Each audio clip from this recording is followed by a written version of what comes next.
Hey my lovelies part आज कैसे हैं आप लोग। आई होप आप सभी अच्छे होंगे, स्वस्थ होंगे, अपने स्टोरी लाइन को एंजॉय कर रहे होंगे। तो जो कोई भी मेरे चैनल में न्यू आ रहे हैं, प्लीज़ मेरे चैनल को लाइक शेयर सब्सक्राइब करना मत भूलिएगा। और अगर आप लोग को मेरी स्टोरी लाइन उसके प्लॉट्स पसंद आते हैं तो प्लीज़ मुझे कमेंट्स करके अप्रिशिएट करना भी मत भूलिएगा। जैसा भी लगे आप लोग को मुझे ज़रूर बताइएगा। देन चलिए हम शुरू करते हैं इस हिस्टोरिकल वन शॉट का, जो कि एक बहुत ही प्योर वांगसियन हिस्टोरिकल वन शॉट होने वाला है। साथ में हमारे थोड़े से जालिस चल कुकरा कुकरी हमारे लान वांगजी को देखने वाले हैं आप सब लोग, ठीक है ना। और कैसे वो अपने हस्बैंड्स को अपनाता है ये भी हमें पता चलने वाला है। फर्स्ट ऑफ ऑल ये एक ओमेगा फैन फिक्शन है, तो चलो हम स्टार्ट करते हैं। आज विंग की शादी होने वाली थी। विंग को अच्छे से रेडी किया जा रहा था। यहाँ पे जो जांगचेंग है वो एक अल्फा है। जांगचेंग विंग को चाहता है, पर वो विंग को बता नहीं सकता, क्योंकि विंग के जो पिताजी हैं वो सेना नायक हैं यूनमेक क्लान का। यूनमेक क्लान के लिए विंग के पिताजी ने बहुत कुछ किया है। जांग पेमिया का दायां हाथ थे उनके पिताजी। और आज जांग पेमियांग ने विंग को, जो कि बहुत ही ब्यूटीफुल साथ में टैलेंटेड पढ़ा लिखा समझदार ओमेगा है, क्योंकि नॉर्मली ओमेगास को ज़्यादा पढ़ाया नहीं जाता है। उन्हें घर के कामकाज करना पर और जो होता है खाना बनाना, बड़ों के साथ कैसे उठना बैठना, तरीके से रहना, वो सभी चीज़ें सिखाई जाती थी। पर यहाँ पे चांग फेमियांग ने हमेशा से विंग के अंदर एक स्पार्क देखा था, एक अत्यंत ज्वलनशील, जो कि कुछ करने की क्षमता उसके अंदर बचपन से ही थी, जिस वजह से जांग फेमियांग ने विंग को पढ़ने दिया, अपने बच्चों के साथ उसे राइज किया, बाकी ओमेगा से तो थोड़ा सा उसे अलग रखा।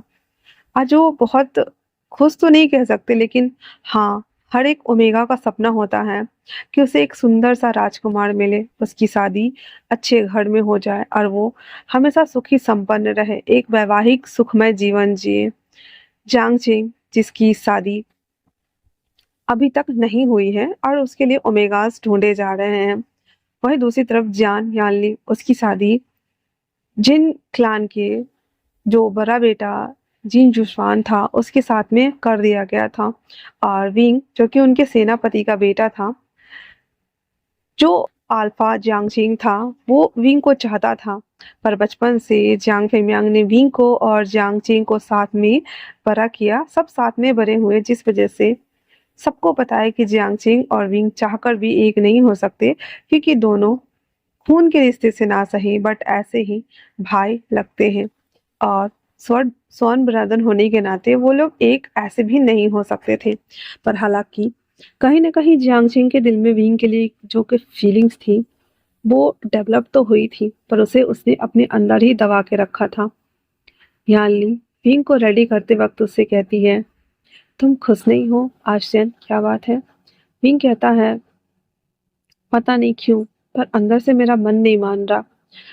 और वैसे भी मैं एक सेनापति का बेटा हूँ, तो मेरी शादी भी किसी सेनापति या सेनानायक या किसी सामंत परिवार में कराना चाहिए था।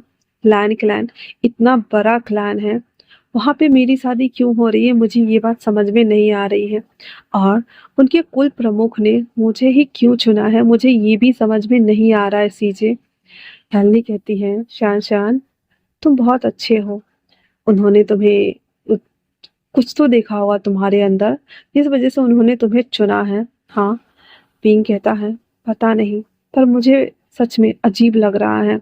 इतना बोल करके और वो वापस से उसके ऊपर वेल डाल दिया जाता है। उसके बाद विंग को लेकर के इंसिस्टर पैलेस लाया जाता है, जहाँ पे उसकी शादी होने वाली थी। बड़े ही अच्छे से बाजे गाजे के साथ में विंग अपनी यालनी सीजे के साथ में आता है इंसिस्टर पैलेस, जहाँ पे पहले से ही उसका दूल्हा मौजूद था। विंग अपने दूल्हे के बगल में आके खड़ा हो जाता है।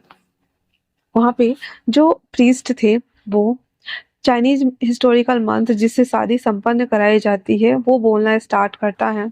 विंग के हाथ में एक मिरर था जिसको उसने लिया हुआ था। विंग उस आसन के ऊपर बैठा हुआ था, कुशन के ऊपर, और साथ में उसका दूल्हा भी बैठा हुआ था। दोनों पहले तो सामने की तरफ झुकते हैं, फिर हाथों को 3 बार बाउंस करते हुए वहां पे ग्रीट करते हैं, फिर दोनों खड़े हो जाते हैं और उसके बाद इंसेस्टर को देख करके एक दूसरे को देखने के लिए प्रीस्ट मिरर को बीच में रखने को कहता है। उसका दूल्हा पहली बार विंग अपने दूल्हे का फेस देख रहा है और पहली बार जो उसका दूल्हा है वो विंग का फेस देख रहा है। विंग देख पा रहा था कि वो अपने कोल्ड आइसबर्ग के जैसे हस्बैंड को, जिसके चेहरे पे कोई भी भाव नहीं था, वो चुपचाप एक नजर उसमें देखता है जिसमें विंग भी देख रहा था। उसके बाद वो अपनी नजरों को दूसरी तरफ कर लेता है। विंग अपना बेल से चेहरा को कवर कर लेता है। उसके बाद इंसेस्टर कहते हैं आज से जो यूनमिक के राजकुमार वी वुसियान है वो आज से लैन क्लैन के सेकेंड जेड प्रिंस लैन वांगजी लैन हांगवन जुन के हस्बैंड्स हुए। और इतना बोल करके उन्हें वापस से उनको चाय का प्याला दिया जाता है, जो एक दूसरे को टोस्ट करते हैं और वांग जी सबको दिखाते हुए वो चाय पीता है और विंग व्हील के अंदर वो गटक जाता है। उसके बाद विंग और वांग जी दोनों सब इंसेस्टर के पास आकर के ग्रीट करते हैं, आशीर्वाद लेते हैं। लैन किरण अंकल बहुत ज़्यादा खुश थे विंग के अपने यहाँ ले जाने से। वो बहुत हैप्पी थे और साथ में वांग जी के कोल्ड रवैये से वो थोड़े से परेशान भी थे। उसके बाद सभी लोगों के लिए भोजन समारोह रखा गया था। सब लोग भोजन करने के लिए आते हैं और विंग अपने कमरे में आके बैठा हुआ था। उस कमरे का गेट ओपन होते ही विंग कहता है सीजे। चांगचिंग आता है उसे और आते ही उसे गले लगा लेता है। चांगचिंग को गले लगाते देख विंग कहता है आपको क्या हुआ है राजकुमार। चांगचिंग कहता है आज तुम जा रहे हो विंग, क्या तुम मुझे भूल जाओगे। तो विंग कहता है नहीं, मैं आपको क्यों भूल जाऊंगा बताइए। जियांगचिंग कहता है मुझे तुम्हें कुछ कहना है यहाँ जाने से पहले। जियांगचिंग जैसे ही कहने को होता है कि विंग मैं तुम्हें पसंद करता हूँ और मैं तुम्हें अपना बनाना चाहता था बट अब ये संभव नहीं है, उसी वक्त जियांग यू और साथ में विंग की मॉम आ जाती है। दोनों आते ही कहती है आचेंग क्या हुआ, तुम दुखी हो रहे हो विंग के जाने से। जियांगचेंग अपने दिल की बात अपने दिल तक ही रख लेता है और कुछ नहीं कहता और कहता है हाँ विंग चला जाएगा। दोनों आती है और कहती है हाँ ये तो तुमने सही कहा, विंग के जाने से यूनमिक पूरा खाली खाली लगेगा, अच्छा भी नहीं लगेगा। कितने सारे बच्चे विंग के शागिर्द थे और विंग उन्हें तीरंदाजी करना सिखाता था। हाँ अब ये सारी जिम्मेदारी तुम्हारी है। तो जांगचिंग कहता है माँ तो ऐसा क्यों नहीं हो सकता कि हम विंग को यहीं रख ले, इसका दूल्हा इसे वापस कर देते हैं या फिर उसके दूल्हे को भी यहीं रख ले।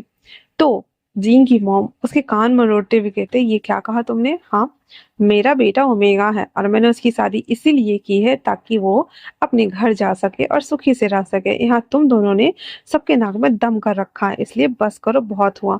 इतना बोल करके जियांगचिंग के कान मरोड़ रहे होते। जियांगचिंग कहता आह ये क्या कर रहे हो आप, छोड़ो भी माँ, आप मासी को रोको ना।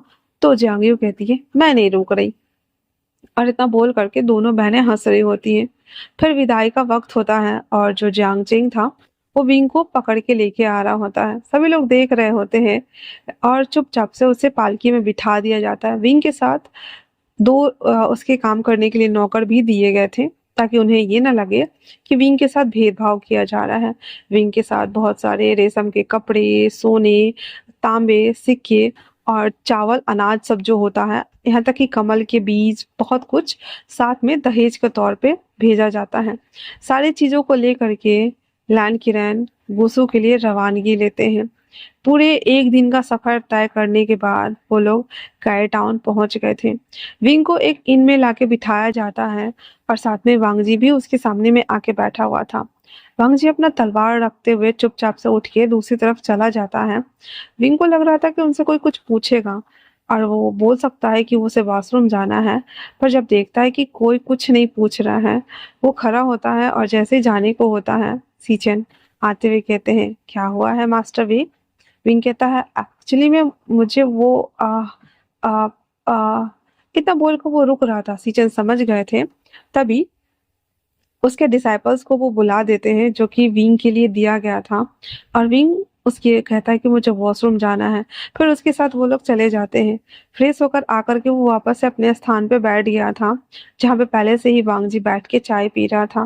विंग अपने मन में कहता है बड़ा अजीब है मेरा दूल्हा, मुझसे पूछा तक नहीं और मेरा इंतजार भी नहीं किया, पहले से ही पी रहा है। फिर वो कुछ नहीं कहता और अपना वाला चाय उठा करके वो भी चुपचाप पीने लगता है। थोड़ा देर विश्राम करने के बाद वापस से पहाड़ी था, चढ़ाई करना था। वो लोग जाने लगते हैं। विंग जो कि पालकी में था पर देख पा रहा था कि पूरा रास्ता जो है ऊंची पहाड़ों पे बना हुआ है।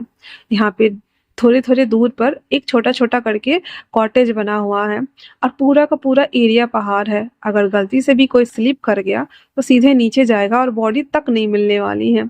उसके बाद वो लोग गुस्सू एंट्रेंस पे आते हैं जहाँ पे दो पहरेदार खड़े थे। वो धीरे धीरे करके अंदर जाने लगता है। अंदर जैसे जाता है वहां पे उसे बर्फ की चादर के ऊपर लिपटा हुआ एक सफेद संगमरमर दिखता है। उस संगमरमर जैसा दिखने वाला चीज कुछ और नहीं बल्कि पूरा का पूरा गुसु का लैन कबीला था जो उस पहाड़ के ऊपर बसा हुआ था। बड़े बड़े चोटी के ऊपर बड़े बड़े घर थे जिसे देखकर विंग उसकी खूबसूरती में खोता सा चला गया था। उस पालकी को जिंगसी की तरफ रवाना कर दिया जाता है और विंग को जिंगसी में ला करके बिठा दिया जाता है। उधर वांग जी वो बिना कुछ बोले पहले तो अंकल के पास आता है और आकर के बैठ जाता है। सीजन भी आके बैठ गए हुए थे। सीजन कहते हैं वांग जी तुम यहाँ क्या कर रहे हो, आज तुम्हारी शादी हुई है, तुम्हें जाना चाहिए। वांग जी एक नजर अपने भाई को देखता है और कहता है मुझे ये शादी नहीं करनी थी, मुझे किसी से भी शादी नहीं करनी थी, मुझे शादी ही नहीं करनी थी, पर आप लोगों ने जबरदस्ती मेरी शादी करवाई और आप चाहते कि मैं वो सब कुछ करूं जो एक हस्बैंड करता है, तो मैं नहीं करना चाहता, आप भूल जाइए। इतना बोल करके वहां पे रखा हुआ प्याला पीता है और कहता है अंकल आपकी वजह से, सिर्फ और सिर्फ आपकी वजह से मुझे हाँ करना पड़ा। अगर आप अपनी तबीयत खराब होने का बहाना नहीं बनाते तो मैं ये शादी के लिए कभी नहीं मानता। और चलते हैं हम थोड़े से फ्लैशबैक में जहाँ पे वांगजी के लिए अलग अलग जगह से बहुत सारा अ, ओमेगा का पिक्चर आया हुआ था और उनमें से वांगजी को सेलेक्ट करना था। पर वांगजी ने सारे स्टॉल्स को वापस अपने अंकल को भेज दिया था ये कह करके वो किसी से शादी नहीं करना चाहता है। और उसके बाद वापस से वो मेडिटेशन में लग गया था। अंकल उन्हें समझ नहीं आ रहा था कि वो क्या करे, इसलिए वो गलत दवाई खा करके अपना तबीयत पूरा बिगाड़ लेते हैं। और पूरे एक दिन बाद वांगजी को अंकल के पास बुलाया जाता है। अंकल फुल टू इमोशनल अत्याचार करते हुए कहते हैं अगर तुम शादी नहीं करोगे क्या पता कल को मेरी मृत्यु हो जाए, शादी कर लो। मुझे पता है कि तुम लोग मुझे बच्चे का सुख नहीं दे सकते अभी, पर मैं चाहता हूँ कि मेरे जीते जी तुम दोनों शादी कर लो ताकि मैं भैया और भाभी को जाके बोल सकूं कि मैंने अपना दायित्व का निर्वाह कर दिया है। आप जो मेरे भरोसे अपने बच्चों को छोड़ के गए थे तो मैंने दोनों बच्चे का पालन पोषण कर दिया है। अब मैं खुशी खुशी मर भी जाऊं तो मुझे कोई गम नहीं है। और जो हमारे लैंड किरण अंकल थे वो फुल टू नौटंकी पसार रहे होते हैं। ना चाहते हुए भी वांगजी हाँ कर देता है सिर्फ और सिर्फ अंकल का मन रखने के लिए। और उसके बाद उसने विंग को देखा तक भी नहीं था। और बैक टू द प्रेजेंट अभी वो लोग बैठे हुए थे। अंकल वापस से कहते हैं चुपचाप से अपने कक्ष में जाओ और हाँ बकवास करना बंद करो, कल से नियत समय पे सारी चीजों के लिए आ जाना, अगर तुम चाहो तो छुट्टी ले सकते हो। मुझे लग रहा था कि हमारे लाइन जन आ, वांग जी अंदर जाएंगे और कुछ कुछ होगा, समथिंग समथिंग ऐसा सब सोचकर उन्होंने बोला। वांग जी उठता है, ग्रीट करता है जैसा कि एक आदर्श इंसान करता है और वो सीधे लाइब्रेरी पवेलियन चला जाता है। वहां जाकर के एक खाली किताब उतारता है और उसको एक भरा हुआ किताब दोनों लेकर साथ में, और उस खाली किताब में उसका ना समराइज करना स्टार्ट कर देता है। पहले के जमाना में संग्रहित करने के लिए किताबों को खाली किताबों के ऊपर रखा जाता था ताकि वो, जैसे कि अभी प्रिंटिंग होता है ना, तो पहले के जमाना में हाथ से लिखा जाता था, तब दूसरे बच्चों को ट्रांसफर किया जाता था। तो वांगजी अभी वही कर रहा था, भरा हुआ किताब में से देख करके खाली किताब में सभी स्क्रिप्चर को उतार रहा होता है और वो पूरी रात बस वही कर रहा होता है। मॉर्निंग के 4 बजे के आसपास वांगजी वापस से जिंगसी आता है। गेट ओपन होते ही वो अंदर पहले वाले कक्ष में आकर बैठ जाता है और मेडिटेशन करने लगता है। अब हम वापस चलते हैं विंग की तरफ। विंग जिसको जिंगसी में लाके बिठा दिया गया था एक आम ओमेगा की तरह, विंग का भी इतना ही सपना था कि उसका जो अल्फा है वो उसे देखे, प्यार करे, उसे प्यार से संभाले और रखे। लेकिन वांग जी 1 घंटा हो चुका था, अभी तक नहीं आया था। विंग गेट पर आता है और कई बार गेट पर देखता है पर वांग जी नहीं आया था। विंग समझ गया था कि उसका आल्फा उसे पसंद नहीं करता है, इसीलिए वो उसके पास नहीं आया है। वांग मन मार करके व्हील सही थी, वो बेड पे जाकर सो जाता है। रात हो चुका था, बैठे बैठे उसे नींद आ गई थी। और मॉर्निंग के टाइम में जब गेट ओपन होता है तो विंग फटक से उठकर जब बाहर आता है उस कक्ष से, तो देखता है कि उसका जो अल्फा है बिना उसके कमरे में आए मेडिटेशन में जाके बैठ गया है। विंग अपने अल्फा को देख रहा था, एक सफेद संगमरमर की मूरत, बिल्कुल बर्फ के जैसा, न पिघला जा सकता था न तोड़ा जा सकता था। इतना महान शिला धारण किए हुए वो बर्फ, जो कि बहुत ही ज्यादा श्वेत लग रहा था। विंग वहां खड़ा होकर के अपने हस्बैंड को देख रहा था और विंग की आंखों में आंसू आ गए थे। वो कहता है, हस्बैंड, क्या आप सच में मुझे नहीं चाहते? तो फिर आपने मुझसे शादी क्यों की? और ये बोल विंग उसे देख रहा होता है। उसके बाद विंग वापस से अपने कक्ष में आ जाता है और जाकर के सो जाता है। मॉर्निंग के 7 बजे के आसपास विंग की नींद खुल जाती है। वो उठता है तो उसे नहाने धुलाने का सामान का कुछ पता नहीं था। इधर वांग जी वो उठ करके सीधे वॉशरूम की तरफ जा रहा होता है तो विंग कहता है, क्या आप हमें बता देंगे कि वॉशरूम कहाँ है, मैं जाके नहा लूं? वांग जी सिर्फ इशारा से बता देता है और उसके बाद वापस से वो रुक जाता है क्योंकि विंग को जाना था। और वो वापस से आकर के बाहर वाले एरिया में बैठा हुआ था। विंग नहा करके आता है, उसने वेल हटा लिया हुआ था, अपने गीले बालों को साफ कर रहा था और मिरर के सामने में खड़ा था। वांग जी जिसको वॉशरूम यूज करने के लिए जाना था, वो जब क्रॉस कर रहा होता है तो जैसे होता है ना झटका देते हैं बालों से, तो विंग के बालों का झटका ना वांग जी के फेस पे जाके लगता है और वो उसकी बालों से आती है स्मेल, सब कुछ। वांग जी 1 सेकंड के लिए अपनी आईज को बंद कर चुका था, पर अगले ही पल वो दांत पीसता हुआ अंदर चला जाता है। विंग को बुरा लग रहा था, इसलिए वो जैसे ही माफी मांगने के लिए मुड़ता है, वांग जी वहां पे नहीं था। विंग कहता है उन्हें आने देते हैं, फिर उन्हें माफी मांग लेंगे हम। इतना बोल करके एक एसेंस बर्नर को वो जलाता है ताकि कमरे में सुगंधित वातावरण बना रहे। बिस्तर को वो साफ करता है, सब कुछ करता है, बालों को पोनी बनाता है और वो बाहर आता है और सर्वेंट्स को बोलता है कि राजकुमार के लिए चाय ले आए।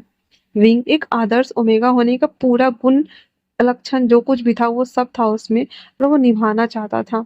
सर्वेंट्स भी वहां से चले जाते हैं और जो विंग था वो आराम से वापस आकर रेडी होता है, अपने बालों को हेयर स्टाइल कर रहा होता है। कॉम्ब बनाकर जब रेडी हो जाता है तो वांगजी स्नान करके आ चुका था। हालांकि वांगजी ने 5 लेयर्स के हाम्पू वेयर किए हुए थे और उसके बाल पूरे खुले थे। विंग पलटते हुए पहले एक नजर पूरा वांगजी को देखता है। उसकी नजरों में सर, हया और इज्जत सब कुछ था वांग जी के लिए। वो मुस्कुराते हुए कहता है, अल्फा हस्बैंड, आपको कुछ चाहिए क्या? वांग जी उसे क्लियर करते हुए कहता है, पहली बात कि मैं तुम्हारा अल्फा और हस्बैंड दोनों हूँ, पर मैं दोनों में से कुछ भी नहीं हूँ। मुझे तुमसे शादी नहीं करनी थी।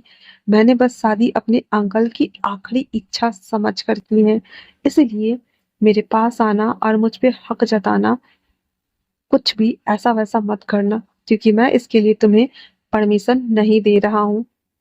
विंग जैसे कि उसकी दुनिया से ना सब कुछ गायब हो गया था, फिर भी वो मुस्कुराते हुए कहता है, अच्छा ठीक है। उसका मुस्कुराता हुआ चेहरा देख करके पंकजी को बिल्कुल भी समझ में नहीं आया और वो उसे बस ब्लिंकली देख रहा होता है। विंग बाहर जाता है, चाय का पूरा जो ट्रे था वो लाकर रख देता है, अंदर आते हुए कहता है, हमने आपके लिए चाय मंगवा ली है, आप आइए और पी लीजिए। वांग जी को बिल्कुल समझ नहीं आ रहा था, अभी अभी जस्ट मैंने उसे रिजेक्ट किया है, फिर विंग इस तरह से एक्ट क्यों कर रहा है। फिर वांग जी वो बाहर आता है, विंग उसके सामने में प्याला रख देता है और सब कुछ करना स्टार्ट कर देता है। वांग जी उसे देखता है और कहता है, क्या तुम्हें बुरा नहीं लग रहा है? विंग कहता है, नहीं, इसमें बुरा मानने वाली कौन सी बात है, इसके बदले में मुझे आप कुछ और दे सकते हैं क्या? वांग जी कहता, ओ अच्छा, अब मैं समझा। तो वांग जी कहता, क्या चाहिए? विंग कहता है, मैं आपके साथ पैलेस चलना चाहता हूँ और क्लैन के कामों में हाथ बटाना चाहता हूँ, क्या मैं कर सकता हूँ? वांग जी को लग रहा था कि विंग एक साधारण ओमेगा है तो वो क्या ही कर लेगा। वो विंग को कमतर आंक रहा था, इसलिए कह देता है, ठीक है, तुम्हें जो करना है तुम कर सकते हो। विंग शुक्रिया अदा करते हुए उसके लिए और खुद के लिए चाय बनाता है। उसे चाय दे करके अपना चाय लेकर के वो अंदर आता है, प्याला रख देता है और वो बैठते ही उसकी आंखों में आंसू भर गए थे। हालांकि वो लैंजन के सामने, आई मीन वांगजी के सामने में खुद को बहुत ज्यादा ब्रेव दिखा रहा था, पर कहीं ना कहीं उसे बुरा लग रहा था, क्योंकि वो चाहता था कि जो उसका हस्बैंड है उसे छुए, प्यार करे, उसे अपने करीब लाए, अपने बाहों में भरे, जो कि एक नॉर्मल ओमेगा चाहते हैं हमेशा। उसका हस्बैंड उसके साथ रहे, वो खुश रहे, अपना वैवाहिक जीवन अच्छे से बिताए, साथ में अपने परिवार को, अपने क्लान को संभालते हुए। बट वांगजी ने पहले ही उसे रिजेक्ट कर दिया था। वो बहुत बहुत ज्यादा दुखी था और वो बस अपने आंखों को, आंसू को पोंछता है। पोंछने के साथ ही वापस से वो उस चाय के प्याले को पीता है। राम जी अच्छे से रेडी हो जाने के बाद वो चला गया था। विंग को भी मन नहीं लग रहा था। वो बाहर गार्डन में आकर घूमना शुरू कर देता है।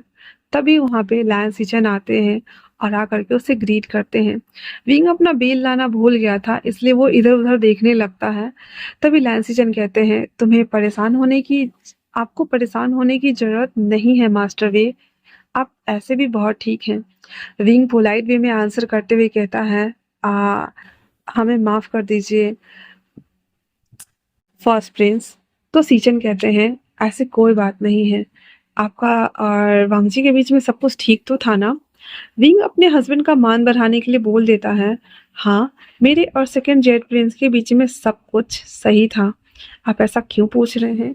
हालांकि सीचन को पता था, इसीलिए वो कहता है, बस ऐसे ही सब कुछ ठीक रहे तो ज्यादा बेटर है ना। विंग कहता है, हाँ, आपने सही कहा, अगर ऐसे ही रहे तो सभी चीजें अच्छी ही है।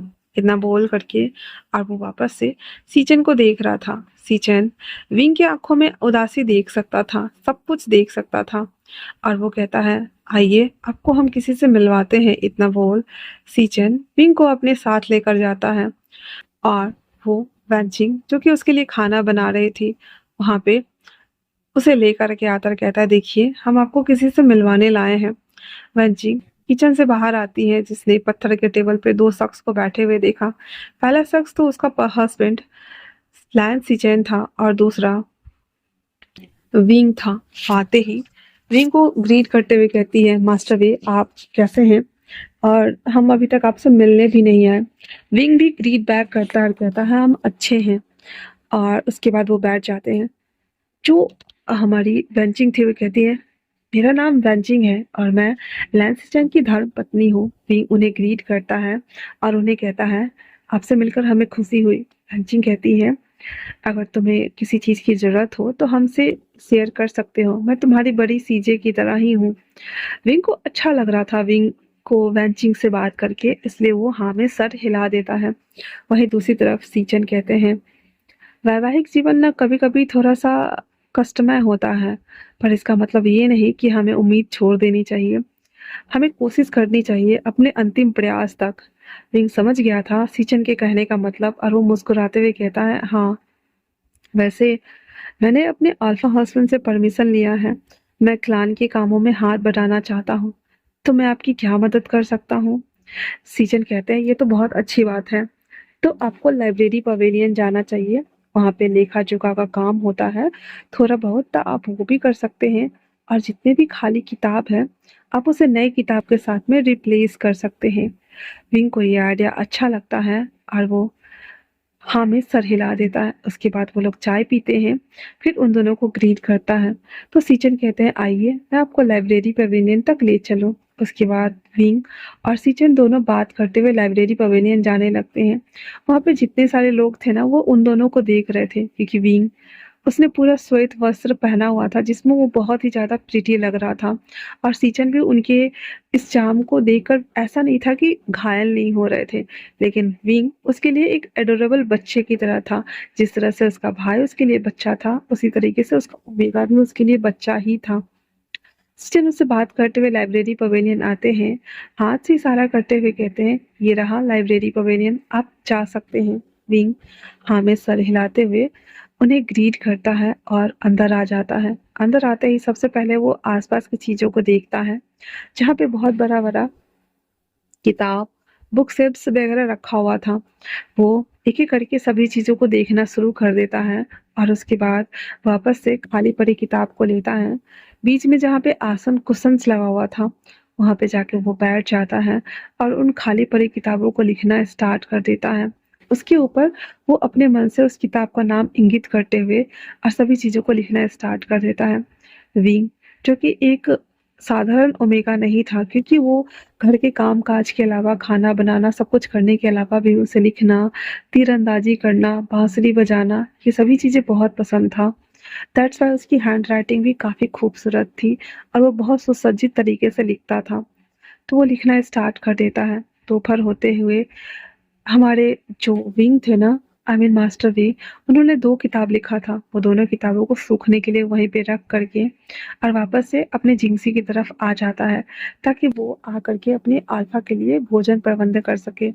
आते ही रसोइये को वो बोलता है कि हमारे लिए भोजन भेज दिया जाए। रसोइया हाँ में सिर हिलाकर वहाँ से चला जाता है। विंग अंदर आता है, वांगजी का बेड जो था वो ठीक करता है, कुशन वगैरह सब कुछ, और खाना आने का वेट करता है। खाना ला कर के वो रख देता है और वो वांगजी का वेट करने लगता है, लेकिन वांगजी वो नहीं आया था। वहीं दूसरी तरफ वांगजी एक गुफा के अंदर चला गया हुआ था, क्योंकि वांगजी का मन बहुत ज़्यादा बेचैन हो रहा था किसी और के लिए, न कि विंग के लिए। वांगजी वो बहुत ज़्यादा परेशान था। वो अपने आप को शांत करने की पूरी कोशिश कर रहा था, लेकिन वो शांत नहीं हो रहा था। विंग उसका इंतज़ार करना शुरू कर देता है, पर वांगजी अभी तक नहीं आया था। सुबह से ऑलमोस्ट शाम के 4-5 बज रहे थे। भीम उस खाना को देखते हुए कहता है, क्या वो मुझसे इतने नाराज हैं कि वो नहीं आना चाहते हैं?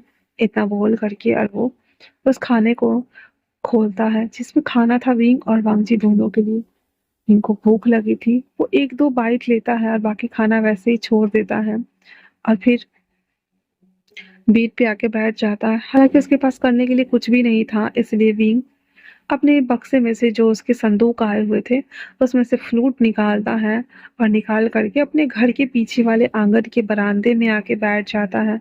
वहाँ बैठ करके वो फ्लूट बजाना स्टार्ट करता है। वो फ्लूट इतनी प्यारी थी कि आसपास के चिड़िया, सभी चीज़ें उसकी तरफ आकर्षित होना स्टार्ट हो गए थे और विंग उसे अपने अनमने मन से बजा रहा था। एक दर्द भरा व्याख्यान गाना के तौर पे वो निकाल रहा था। उसे खुद नहीं पता था कि वो क्या बजा रहा है और कैसे बजा रहा है। और ये धुन जब सीजन सुनते हैं, तो वो जब रास्ते में लौट रहे थे, तो कहता अद्भुत, अति उत्तम, और फिर ना चाहते हुए भी उसके कदम विंग की ओर बढ़ जाते हैं। वहीं दूसरी तरफ लायन वांगजी, जो कि गुफा में बैठ करके तपस्या करने में लीन था, ताकि वो अपने दिमाग को शांत कर सके किसी और के ख्यालों से। जैसे वो बांसुरी की साउंड सुनता है, उसका माइंड धीरे धीरे करके शांत होने लगा था और वो मेडिटेशन में चला गया था। विंग बांसुरी बजाने के साथ ही और भी ज्यादा गहरा गहरा गहरा होते जा रहा था। शाम के 7:30 बजे के आसपास वो वहीं पे बैठा हुआ वांगजी का इंतजार कर रहा था, लेकिन वांगजी अभी तक नहीं आया था। रात हो चुके थे। ना चाहते हुए भी वो पूरे जिंसी में मोमबत्ती जलाता है और इसे इस बर्नर जलाकर रख देता है। उसके बाद वो सोने के लिए आ जाता है, क्योंकि उसे खाने का भी मन नहीं कर रहा था। सर्वेंट्स, जो कि हमेशा की तरह खाने की थाली को ले जा करके दूसरा रख के चले गए थे, भी अभी भी वांगजी का वेट कर रहा था, लेकिन अभी भी वांगजी उस गेट से नहीं आया था। इसीलिए जो हमारा विंग था ना, वो सोचता है कि अब उसे सो जाना चाहिए, क्योंकि अब वांगजी नहीं आने वाला है और वो अब और वेट नहीं कर सकता है। ये सोचते हुए वो अपनी आंखें बंद कर देता है, लेकिन उसे नींद नहीं आ रही थी। विंग के सो जाने के बाद ऑलमोस्ट रात के 11:30 बजे के आसपास वांगजी जिंगसी में आता है, जहाँ पे विंग एक तरफ सो रहा होता है। वांगजी चुपचाप से तकिया लेता है, नीचे वेट करता है और वो सो जाता है। वांगजी के सोते ही विंग आंखें ओपन करता है और वांगजी को नीचे सोते हुए देखता है। विंग सोचता है कि क्या मैं उसे कुछ कहूं, पर उसे समझ नहीं आ रहा था कि वो क्या करे, इसलिए वो उठता है, अपने ऊपर के सारे रोब्स हटा करके एक इनर रोब पहन करके अपने शोल्डर को थोड़ा सा विजिबल करते हुए उसके पास बैठ जाता है और उसके पैरों को दबाने लगता है। वांग जी को जब एहसास होता है कि उसके पैरों को कोई छू रहा है, वो फटक से ना कैसे पैरों को खींच कर उठता है तो भींग वहां पे बैठा हुआ था, जिसका शोल्डर थोड़ा थोड़ा सो हो रहा था। वांग जी फटक से भींग के बालों को लेता है और उसके शोल्डर को ढकते हुए कहता है, ये आप क्या करने की कोशिश कर रहे हैं? हाँ। भींग कहता है, अल्फा, मैं बस आपके पैरों को दबा रहा था। हस्बैंड, आप मेरे साथ ऐसा क्यों कर रहे हैं? क्या मैं आपको पसंद नहीं हूँ? वांग जी कहता है, ऐसी कोई बात नहीं है, बस मैं ये सब नहीं चाहता और मुझसे दूर रहिए। इतना बोल वांग जी ना समेट देता है खुद को और उसे देख रहा होता है, उसे गुस्से में चिल्लाते हुए कहता था, आप अपने बिस्तर पे जाइए। पिंग कहता है, पर क्यों? आप हमें बता सकते हैं ना किस लिए? वांग जी कोई आंसर नहीं करता है और वो बस उसे ऊपर जाकर सोने के लिए कहता है। पिंग को बिल्कुल समझ नहीं आ रहा था कि वो अब क्या करे। उसे लगा शायद कि इस तरह से देखने के बाद वांग जी उसकी तरफ अट्रैक्ट होगा, पर नहीं, वांग जी उल्टा गुस्सा करने लगा था। विंग उठता है, अपने ऊपर एक और रोप डालता है। रोप डालने के साथ ही वो अपने बिस्तर पे आके बैठ गया हुआ था। वो सोते हुए अपने अल्फा हस्बैंड को देख रहा था वापस से, जो कि कोल्डली उसकी तरफ बिना देखे ही सो चुका था। विंग सोचता है, एक दिन मैं आपको जरूर अपना बना लूंगा और आप मेरे ब्यूटी और चार्म से जरूर पिघलेंगे अल्फा। इतना बोल करके विंग वापस से करवट होकर सो जाता है। वो थोड़ा दुखी था, इसलिए अपने फेरोमोन को वो रिलीज कर रहा था। वांग जी जो कि आंखें बंद तो कर चुका था, पर जैसे ही उसे विंग के फेरोमोन्स रिलीज्ड होते हैं, वो अपनी आईज ओपन कर देता है, क्योंकि उसकी आईज का कलर चेंज हो रहा था और विंग का जो फेरोमोन है उसे कहीं ना कहीं इम्पैक्ट तो कर रहा था। वांग जी अपने दांत पीसते हुए खुद से मन में कहता है, क्यों उसके दुख से मुझे दर्द हो रहा है? क्यों वो दुखी है? क्या हुआ है उसे? क्या उसे मेरी बात बुरी लग गई है? कोई बात चुभ गई है? क्या मुझे उसे बता देना चाहिए कि मैं किसी और को पसंद करता हूँ, या फिर मुझे शांत रहना चाहिए? इतना सोचकर वांग जी वापस से अपनी आइज को क्लोज कर लेता है। ऐसे करते हुए कुछ दिन बीत जाते हैं। विंग अपना ओमेगा होने का पूरा जो शेड्यूल था, काम करना, वांग जी के लिए खाने लाना, सब कुछ, वो सब कुछ करता था। रात को कभी कभी वो कोशिश करता था कि वांग जी उसकी तरफ देखे, इसलिए वो अपने बाल खोल के रखता था या फिर कुछ करने की कोशिश करता था या करीब जाने की कोशिश करता था, बट हमेशा वांग जी उसे अवॉइड करता, दूर कर देता था, जिस वजह से वो ना चाहते हुए भी रोज दुखी होकर सो जाता था। और कहीं ना कहीं विंग का जो फेरोमोन्स था, जो वो रिलीज करता था, वो कहीं ना कहीं जा करके वांग जी को इफेक्ट करना शुरू कर चुका था। अब पूरे विंग और वांग जी के शादी के 2 मंथ बीत चुके थे, पर वांग जी और विंग के बीच में कोई भी चीज़ ठीक नहीं था। विंग एज यूजुअली सबके चले जाने के बाद वो लाइब्रेरी पवेलियन आता है और करके जो बुक्स था वो लिखना स्टार्ट कर देता है। कुछ लेखा जोखा भी था जो उसे दे करके चले गए थे, उसे वो कंप्लीट करता है एंड देन उसे समेटता है। समेट करके उसे अंकल के पास ले जाने के लिए जैसे उसे मोड़ता है, बाहर बारिश होना स्टार्ट हो चुकी थी। विंग उस लोखा चोखा वाले पत्रिका को एक ड्रॉर खोल करके उसमें रख देता है और फिर वो बाहर गेट के पास खड़ा था और आते ही कहता है अपने मन में, बारिश होने लगी, अब क्या करूं? वैसे भी दोपहर का वक्त हो गया है, सेकंड प्रिंस घर आ गए होंगे। ये सोचते हुए विंग कहीं विलंब ना हो जाए उनके भोजन में, दैट्स वाई वो वहाँ से भागना शुरू कर देता है। हालांकि गोसू लैंड क्लैन में भागना एक क्राइम है और ये बात विंग को पता थी, बट फिर भी वो ना चाहते हुए भी आज एक रूल्स को वो तोड़ रहा था। वो बारिश में गीला होते हुए अपने जिंक्सी की तरफ भागना शुरू करता है। जिंक्सी से कुछ ही दूरी पर जब वो ऑलमोस्ट पहुंचने ही वाला था कि अचानक से उसका पैर फिसलने ही वाला था और वो मुंह के बल पत्थर के ऊपर जाके गिरने ही वाला था कि तभी वहाँ पे एक शख्स अचानक से उड़ते हुए आता है और आ करके उसे अपनी बाहों में होल्ड करता है। हालांकि वो शख्स एक अल्फा था और विंग मुंह के बल उस जो कि उस शख्स का हाथ विंग के ब्रेस्ट एरिया के ऊपर था, मतलब नेक और ब्रेस्ट के बीच में जो जगह होती है वहाँ पे था, और उसने उसे वैसे संभाला हुआ था। उसी वक्त कुछ डिसिपल्स जो कि लकड़ी के बने हुए छाता लेकर के जा रहे होते हैं, जब ये दृश्य देखते हैं तो सभी में कानाफूसी शुरू हो गई थी। वो शख्स पहले तो विंग को खड़ा करता है। विंग जो कि ऑलमोस्ट पानी में पूरा गीला हो चुका था, उसके ऊपर कपड़े चिपक गए थे और बॉडी शेप वाइज दिख रही थी। वो शख्स अपने ऊपर से ब्लैक कलर का कपड़ा उतारता है, क्योंकि ब्लैक कपड़े में बॉडी बहुत कम दिखती है, और वो उसके ऊपर उड़ा देता है और उसे कहता है, आप किस तरफ जा रहे हैं चिल्ड्रवी, इतना सुनना हुआ ही था। विंग सीधे सर उठा करके उस शख्स को देखता है। वो शख्स मुस्कुराते हुए कहता है, हमने कहा आप किस तरफ जा रहे हैं चिल्ड्रवी, इतना सुनना ही हुआ ही था कि जो विंग था वो इशारा करता है कि मैं बस जा रहा हूँ। इतना बोलकर जैसे वो जाने को होता है, वो कहता है चलिए मैं आपको छोड़ देता हूँ। इतना बोल वो विंग को ऐसे पकड़ के वहाँ तक लेके आता है।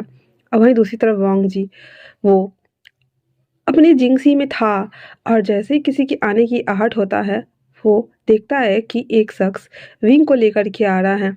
पहले तो वो नहीं समझ पाता, जब वो उसे देखता है तो उसे ग्रीट करते हुए कहता है, आप? तो वो कहता है, हाँ मैं। तो कहता है, आइए अंदर आइए। कहता है, नहीं, अपनी ओमेगा को संभालो चिल्डरबी, आप अंदर जाइए और खुद को कपड़े चेंज कर लीजिए, नहीं तो सर्दी लग जाएगी।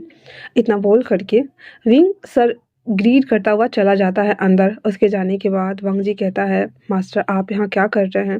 वो कहता है, कुछ नहीं, बस कुछ काम था और कुछ दिनों के लिए मैं यहाँ आया था, क्या मैं यहाँ नहीं आ सकता? वांग जी कहता है, ऐसा कोई बात नहीं है। तो वो शख्स कहता है, सेकंड प्रिंस, आई थिंक से आपको ओमेगा के ऊपर ध्यान देना चाहिए। वो अकेले आ रहे थे, कहाँ से आ रहे थे?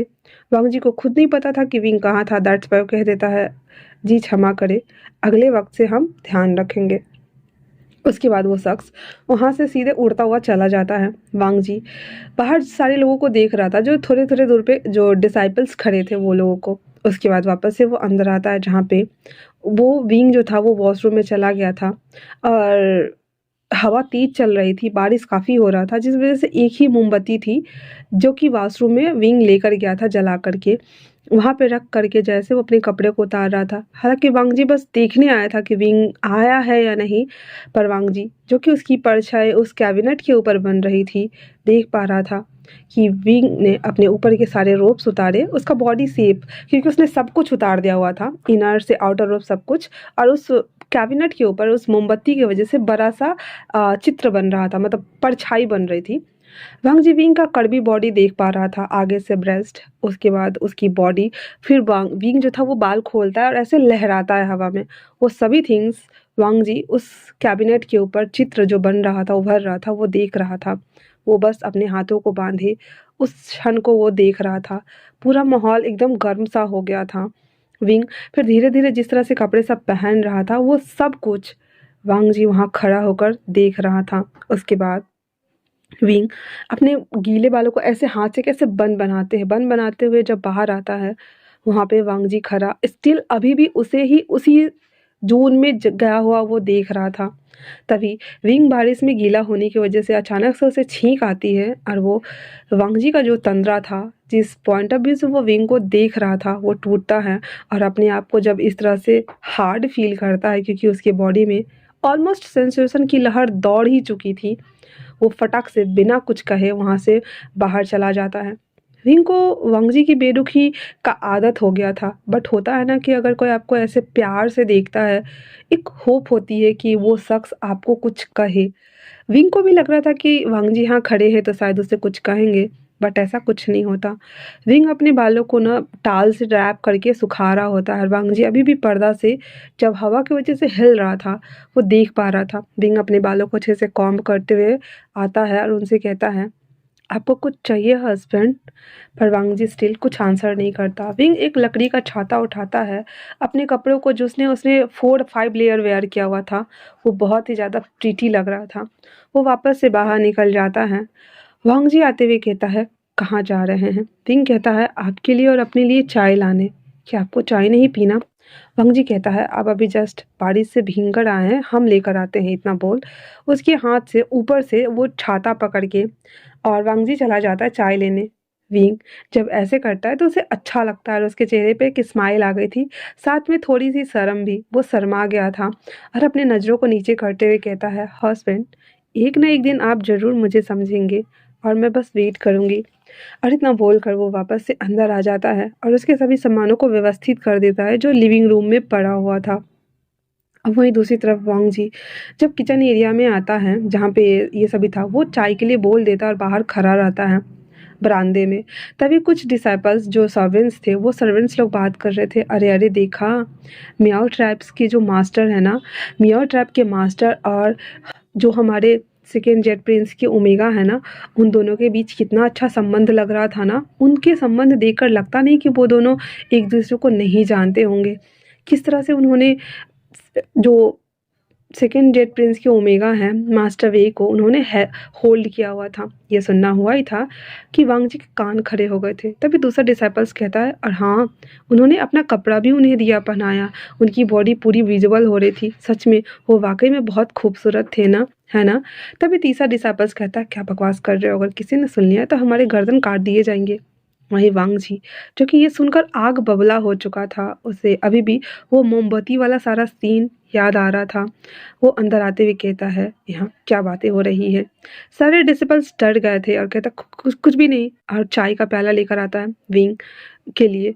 तो वांग जी गुस्से में वो प्याला ले लेता है, छीन लेता है सब कुछ ट्रे, और वहां से वापस से अपनी जिंगसी की तरफ आने लगता है। विंग जो कि वांग जी के जो स्लेट्स थे ब्लैक कलर का जो था जिसे लिखा जाता है उसको घस रहा होता है ताकि उसके लिए वो इंक बना दे। वांग जी वो प्याला चाय वाला कप सब कुछ लाता है, पटक देता है। विंग कहता है, आपको कुछ हुआ है क्या। वांग जी उसे बिना कुछ कहे वहां से सीधे अंदर अपने कमरे की तरफ चला जाता है। विंग को पता था कि वो उसे छोड़कर गया है तो वो उसके पीछे नहीं जा सकता। ना चाहते हुए भी विंग ना वहाँ बैठ जाता है और अनमने मन से उसे ठंड लग रही थी तो वो चाय पीना शुरू कर देता है।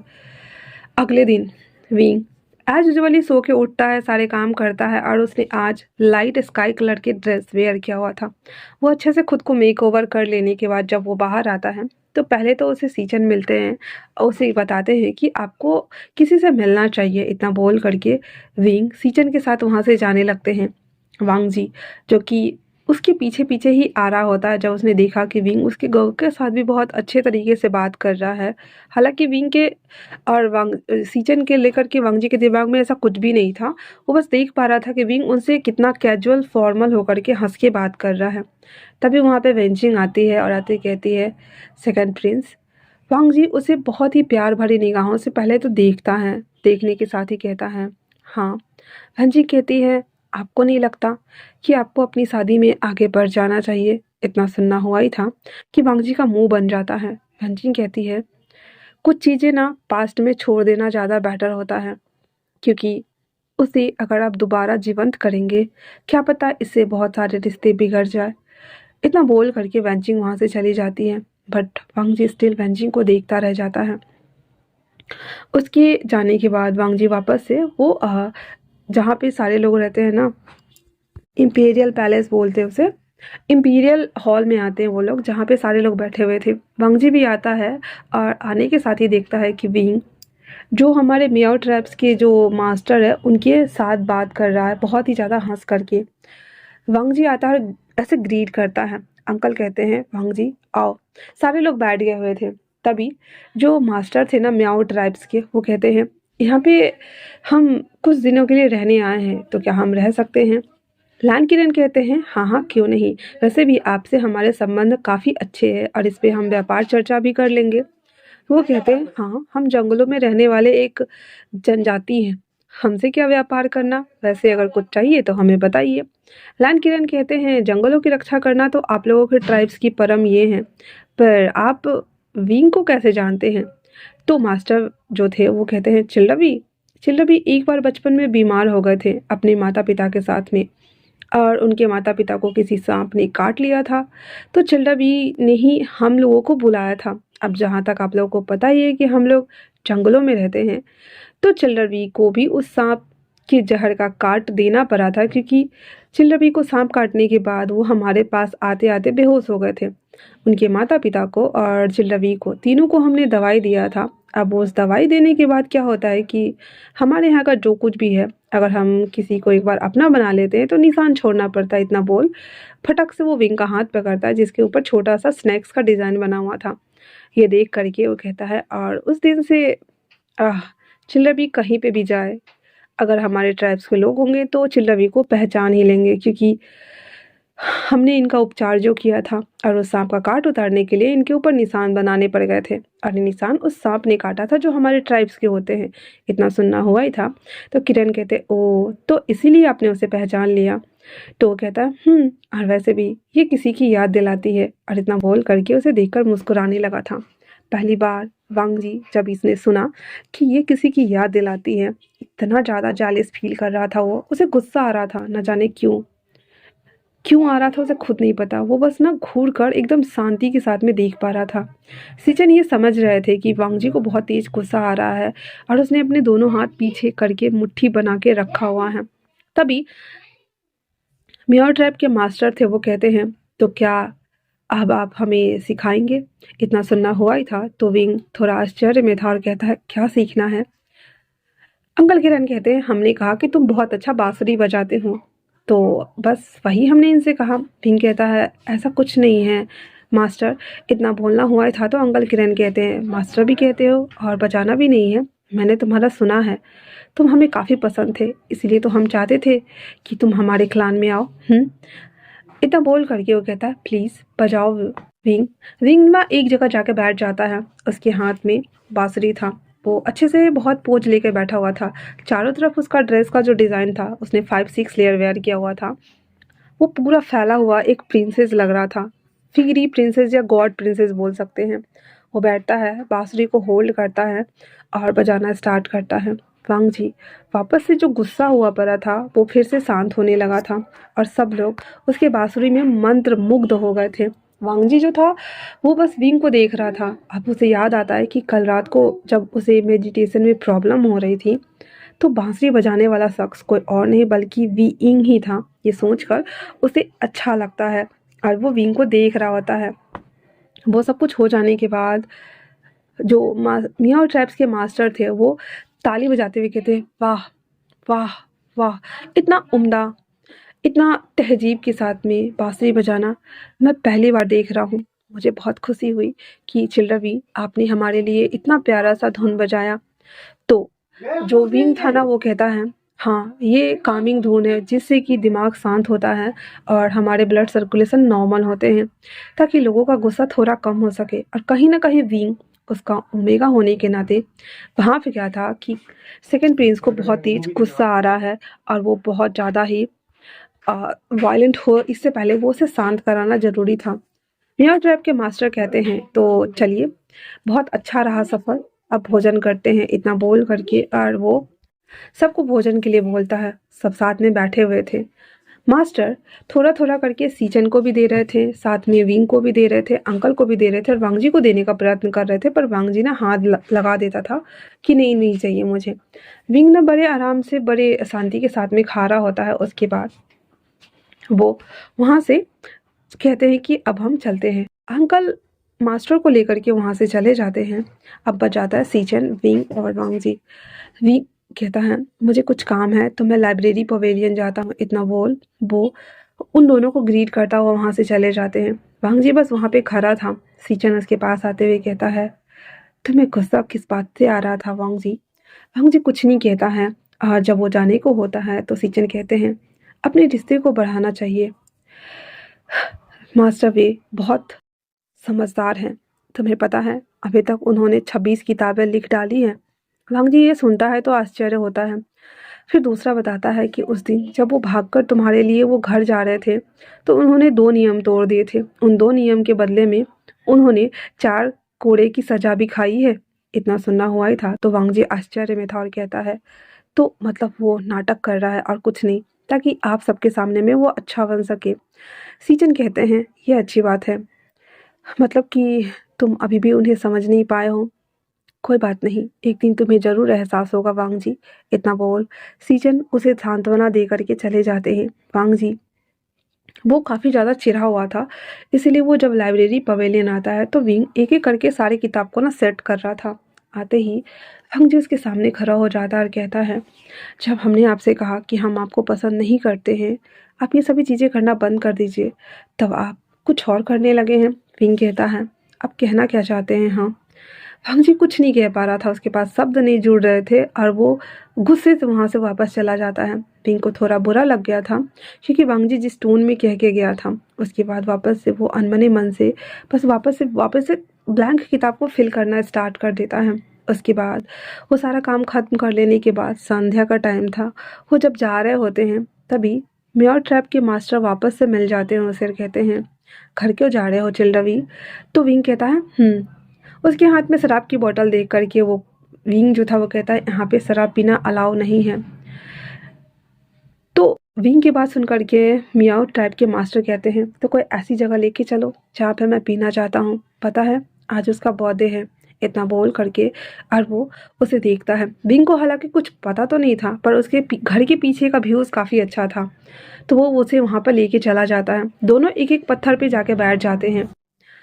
पहले तो म्योर ट्राइब के मास्टर पूरा का पूरा जार वो गटक जाते हैं। गटक करके वो जार को नीचे गिराते हुए कहते हैं, पता है चिल्ड्रवी, वो बिल्कुल स्वीट थी, तुम्हारी तरह अच्छी थी, सब कुछ तुम्हारी तरह था उसके अंदर।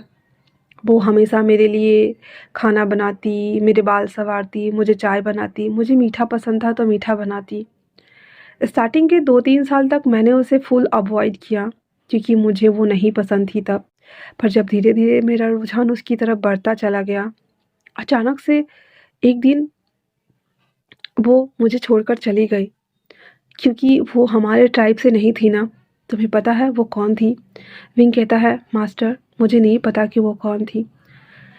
मास्टर कहते हैं, वो उसका नाम लैन रुई था, वो लैंस थी, इसलिए मैं यहाँ आया था। हालांकि मैं उनसे शादी करना नहीं चाहता था, पर ट्राइब्स को मजबूत करने के लिए हमें एक रिश्ते में बांध दिया गया। मैंने कभी कोशिश नहीं की क्योंकि अगर हमारे ट्राइब्स के लोगों में शादी होती है तो हमारे पास जो घुंघरू होता है वो अपने पार्टनर को देना पड़ता है, ताकि हमारे यहाँ जो जहरीले सांप होते हैं वो हमारा एक तरह से कह सकते हैं कि सेवक होता है और सबका एक होता है। और मेरे सांप ने कभी भी उसे अपना मालिक माना ही नहीं, और मेरे सांप के जहर की वजह से वो मारी गई। अब मुझे उसकी बहुत याद आती है, उसका खाना, उसका सब कुछ बहुत बहुत मिस करता हूँ मैं। विंग उसकी सारी बातें सुन रहा था क्योंकि लैंड्री के बारे में वो बात कर रहा था, तो विंग कहीं न कहीं खुद को रेजोनेट कर पा रहा था क्योंकि वो भी वांग जी के लिए इतना सब कुछ कर चुका है, पर वांग जी ने स्टिल फिर से कह दिया कि वो उसे पसंद नहीं करते, ये सारे टैंट्रम करना बंद कर दे। वहीं दूसरी तरफ वांग जी, शाम हो चुका था, विंग अभी तक नहीं आया था। एज़ यूजुअली अगर आपके साथ कोई रहता है तो हैबिचुअल हम हो जाते हैं। वांग जी को ना चाय की लत लगी हुई थी, मतलब कि लत नहीं कह सकते, आदत था, टाइम था तो उसे चाहिए था, पर विंग को नहीं था। वो डिसिपल्स को ढूंढता तो डिसिपल्स भी नहीं थे। वो ढूंढते हुए वापस से अंदर आता है पीछे की तरफ और वहाँ पे खड़ा होता है। तभी अचानक से उसे विंग और मास्टर जाते हुए दिखते हैं। वो उनका पीछा करता हुआ थोड़ा दूर जाता है जहाँ पे चिल्ड्रवी आई मीन कि विंग और मास्टर दोनों अलग-अलग पत्थर पे बैठे हुए थे। हालाँकि दोनों के बीच डिस्टेंस बहुत कम था, पर दोनों 2 जगह बैठे हुए थे और वो लोग बातें कर रहे थे। वांग जी देख पा रहा था कि विंग चुपचाप उसकी बात बड़ी आसानी से सुन पा रहा है, और शायद से विंग दुखी है क्योंकि वापस से विंग का जो फेरोमोन्स था वो उसकी दुख को सुन कर के रिलीज़ कर रहा था, जिस वज़ह से वांग जी अपने अंदर के बदलाव को फ़ील करते हुए उसकी आँखें चेंज होना शुरू हो गई थी और वो कहता है, ये क्या बकवास है? क्या वो उसे पसंद करने लगा है? ऐसा बिल्कुल भी नहीं हो सकता। और ये बोलते हुए उसके पास आता है और कहता है, मास्टर आप यहाँ क्या कर रहे हैं? चिल्ड्रवी जिसके मास्टर जिसकी आंखों में आंसू आ गया हुआ था ऑलमोस्ट, वो नीचे सर करते हुए जल्दी से अपने आंसुओं को पोंछता है, देन कहता है, सेकंड प्रिंस आप यहाँ क्या कर रहे हैं? तो फिर हांगुन जिन कहता है, आप जब यहाँ आ ही गए हैं तो क्यों ना आप हमारी ओमेगा के हाथ का चाय पी लें, है ना? पहली बार था जब वांग जी ने विंग को हमारी बोला था। विंग तो शॉक होकर के उसे देख रहा होता है। उसके बाद हांगुन जिन वहाँ से जाने लगता है। फिर मास्टर और विंग दोनों आते हैं। विंग किचन की तरफ चला जाता है और इधर मास्टर और हांगुन जुन के बीच में आंखों से वार हो रहा था। मास्टर उसकी बात समझ पा रहे थे, इसलिए कहते हैं, हक जताना है तो जताना भी आना चाहिए ना। हक जताना भी नहीं आता और बताना भी नहीं आता। चाहते क्या हैं आप? अपने दिल को समझाइए कि उसे क्या चाहिए। उसे काले खदान से निकला हुआ हीरा चाहिए या फिर मिट्टी से बनी हुई मूरत? इतना बोल करके मास्टर के सेंटेंस जैसे ही खत्म होते हैं, विंग 2-3 तरह का चाय ले आ चुका था, वहाँ रख देता है और वो भी जब बैठने को होता है, हांगन जुन कहता है, हमें भूख भी लगी है, और वो गुस्से में बोलता है। विंग बिना कुछ आंसर किए, रिस्पॉन्स किए वापस से चला जाता है वांग जी के लिए खाने के लिए। इधर जो मास्टर थे वो चाय उठा करके प्याले में डालता है और उसे पीना शुरू कर देता है। वांग जी कोई रिस्पॉन्स नहीं कर रहा था। वांग जी चुपचाप बैठा हुआ था। उसके बाद विंग उसके लिए खाने के लिए ला के रख देता है और वो भी बैठ जाता है। फिर विंग कहता है, मास्टर फिर आपने क्या किया? मास्टर कहते हैं, कुछ नहीं, फिर किसी दिन बताऊंगा। वैसे वो बहुत प्यारी थी। इतना बोल करके और वो चाय को पीना शुरू कर देता है। वांग जी को फिर से गुस्सा आ रहा था कि वो बहुत प्यारी थी। वो कुछ नहीं बोलता और बस विंग को घूर के देख रहा था, मास्टर को घूर के देख रहा था। उसके बाद थोड़ी देर बाद मास्टर वहाँ से चले जाते हैं। उसके जाने के बाद वांग जी सीधे विंग को खींचता हुआ अंदर लेके आता है और पूछता है, आप दोनों के बीच क्या चल रहा है? हाँ। विंग कहता है, आखिर आप कहना क्या चाहते हैं कि क्या चल रहा है? वांग जी कहता है, हमने कहा वो आपकी तारीफ करते हैं, आपसे बात करते हैं, आपको पता है ना वो मास्टर हैं, उनकी एज ही ऑलमोस्ट 200 साल होगी। इतना सुनना हुआ ही था। तो विंग कहता है, हाँ हमें पता है कि उनकी एज 200 से ज़्यादा साल की है, क्योंकि वो मास्टर हैं, वो खुद मियाँ ट्राइब के राजकुमार हैं। और आपको क्या जानना है? तो वांग जी कहता है, आप उनके बारे में इतना सब कुछ कैसे जानते हैं? विंग गुस्से में आते हुए कहता है, आखिर आप जानना क्या चाहते हैं कि मैं उन्हें कैसे जानता हूँ, या फिर आपके दिमाग में कुछ और चल रहा है? हाँ। वांग जी कहता है, जितना पूछा है उतना आंसर करो। विंग कहता है, उन्होंने बताया ना, बचपन में जब हम माँ बाबा के साथ वापस से घर जा रहे थे, अपने घर जहाँ हमारा खुद का क्लान था, वहाँ तब रास्ते में जंगल पड़ता है और हमारे बाबा और माँ हम सबको एक सांप ने ही काटा था, जिस वजह से माँ बाबा मूर्छित हो गए थे, पर मैं बचा था, जिस वजह से मैं भाग कर गया मदद लाने के लिए और लाते लाते बेहोश हो गया था। तब इन लोगों ने मेरी जान बचाई थी और जो कि मैं बच्चा था तब मेरे बॉडी में पूरा जहर फैल गया था, इसलिए मास्टर को अपना सांप छोड़ना पड़ा था मेरे बॉडी से जहर को निकालने के लिए, और जहर ही जहर का काट होता है, इसीलिए उनके सांप का जो डिज़ाइन है वो मेरे हाथ पे छप गया है और उन्हें अच्छे से ये बात पता है, इसीलिए उन्होंने मुझे पहचान लिया। वांग जी कहता है, वाह ये कुछ ज़्यादा अजीब नहीं है? विंग कहता है, हाँ ये तब हट सकता है जब मेरा अल्फा मुझे बाइट करके मुझे अपना बना लेगा। ये अब ज़्यादा अजीब लग रहा है। और दूसरी बात, अगर आपको लगता है कि मेरे और मास्टर के बीच में ऐसा कुछ है, तो मैं आपको जानकारी के लिए बता दूँ कि वो, हाँ, सिर्फ़ और सिर्फ़ मास्टर है मेरे और कुछ भी नहीं। इतना बोल कर के वांग जी के हाथ से अपना हाथ छुड़ाता है वो, और वो बाहर बरामदे की तरफ जा कर के बैठ जाता है, क्योंकि उसे सच में बहुत बुरा लग रहा था। कहीं न कहीं वांग जी के दिमाग में विंग को लेकर के एक गलत इमेज बन रहा था। वांग जी को अपने कहे सब पे बहुत पछतावा हो रहा था। वो एक हाथ मारता है कबर्ड में, जहाँ पे उसकी मुट्ठी में ना लाल-लाल पूरे हो गए थे, और वो अपने आप से कहता है, मुझे इतना गुस्सा क्यों आ रहा है? मैं क्यों जेलस फ़ील कर रहा हूँ? मैं क्यों इसको लेकर के इनसिक्योर फ़ील कर रहा हूँ? क्यों? आखिर ये परिवर्तन क्यों नहीं होना चाहिए था? ये बिल्कुल भी नहीं होना चाहिए था। इतना बोल कर के और वो बहुत ज़्यादा छटपटाने लगता है। उसके बाद जो विंग था वो वापस से बाहर में वहाँ बैठ कर के, और उसे कुछ समझ नहीं आ रहा था। वो बहुत ज़्यादा दुखी था। उसे लगा था शायद वांग जी चला गया होगा। वो बाँसुरी निकाल के वो अपना वापस से बजाना शुरू कर देता है। बाँसुरी की आवाज़ सुन कर के वांग जी उसके पीछे खड़ा था, और जो विंग था वो वापस से, उसे पता नहीं चलता है कब बाँसुरी बजाते हुए 2 घंटे बीत जाते हैं, वांग जी को बिल्कुल पता नहीं चलता। वांग जी बस विंग को लगातार देखे जा रहा था, देखे जा रहा था, देखे जा रहा था। जब बाँसुरी बजाने के बाद विंग आँखें खोलता है, उठकर जैसे ही सामने खड़ा होता है, पीछे वांग जी को खड़ा देखता है। वो थोड़ा-सा शॉक्ड होते हुए कहता है, हस्बैंड आपको कुछ चाहिए क्या? हुँ? वांग जी उसे देखता है, जबकि वांग जी उसे नहीं उसके लिप्स को देख रहा था, और वापस से वहाँ से उल्टे पैर वो चला जाता है। लाइब्रेरी पवेलियन में आके बैठता है मेडिटेशन पोस्चर में, और खुद को काम कर रहा होता है, क्योंकि वो बाँसुरी बजाने के वजह से वांग जी के साथ कुछ असर नहीं हो रहा था, जबकि गुस्सा, क्रोध, अपने ऊपर जो विंग को फ़ील हो रहा था, वो सब कुछ जो बाँसुरी के साथ बज रहा था, और साथ में उसके फेरोमोन्स जो रिलीज़ हो रहे थे, दैट्स व्हाई वो फेरोमोन वापस से वांग जी को अफ़ेक्ट कर रहे थे। रात हो चुकी थी, वांग जी वापस नहीं आया था। विंग के पास कोई ऑप्शन नहीं था, दैट्स व्हाई वो जा कर के सो जाता है। जब वो सो जाता है, रात के टाइम पे वांग जी रिटर्न वापस आता है। जब आता है तो विंग को सोते हुए देखता है। इस बार वांग जी बेड करके नीचे नहीं सोता है, वो उसके बगल में जाके बैठता है। उसके फेस को देखता है, अपने हाथ को पीछे की तरफ से उसके गालों पे सहलाता है, उसको बालों को ठीक करता है, और वापस से वो दूसरे साइड बेड पे जाके लेट जाता है। ना जाने क्यों वो उसकी तरफ मुड़ता है, एक नज़र देखता है और फिर से सो जाता है। सुबह के टाइम था, 5 बज रहा था। विंग एज़ यूजुअली उठ जाता था। जब वो उठता है तो वो शॉक्ड था। उसके बगल में वांग जी लेटा हुआ था। आश्चर्य था कि क्या कुछ बदल गया है या कुछ बदल रहा है? किस वजह से मास्टर ने हस्बैंड उसकी तरफ बढ़ रहे हैं? पर विंग को कहीं न कहीं अच्छा लग रहा था। वो वॉशरूम जाता है, फ्रेश होता है और जब नहा करके एक ही इनर रोब डाल करके खुले केसों के साथ में जब बाहर आता है, अपने बालों को जैसे झटका देते हैं, जैसे ही भांग जी के फेस पे पानी जाता है और वो जब उठ के बैठता है, विंग का एक तरफ का शोल्डर विजिबल हो रहा था। भांग जी की काम इच्छा बहुत ज़्यादा तीव्र हो रही थी। उसे देख कर के बार-बार उसके अंदर का जो इच्छा शक्ति था, जो हम कह सकते हैं अ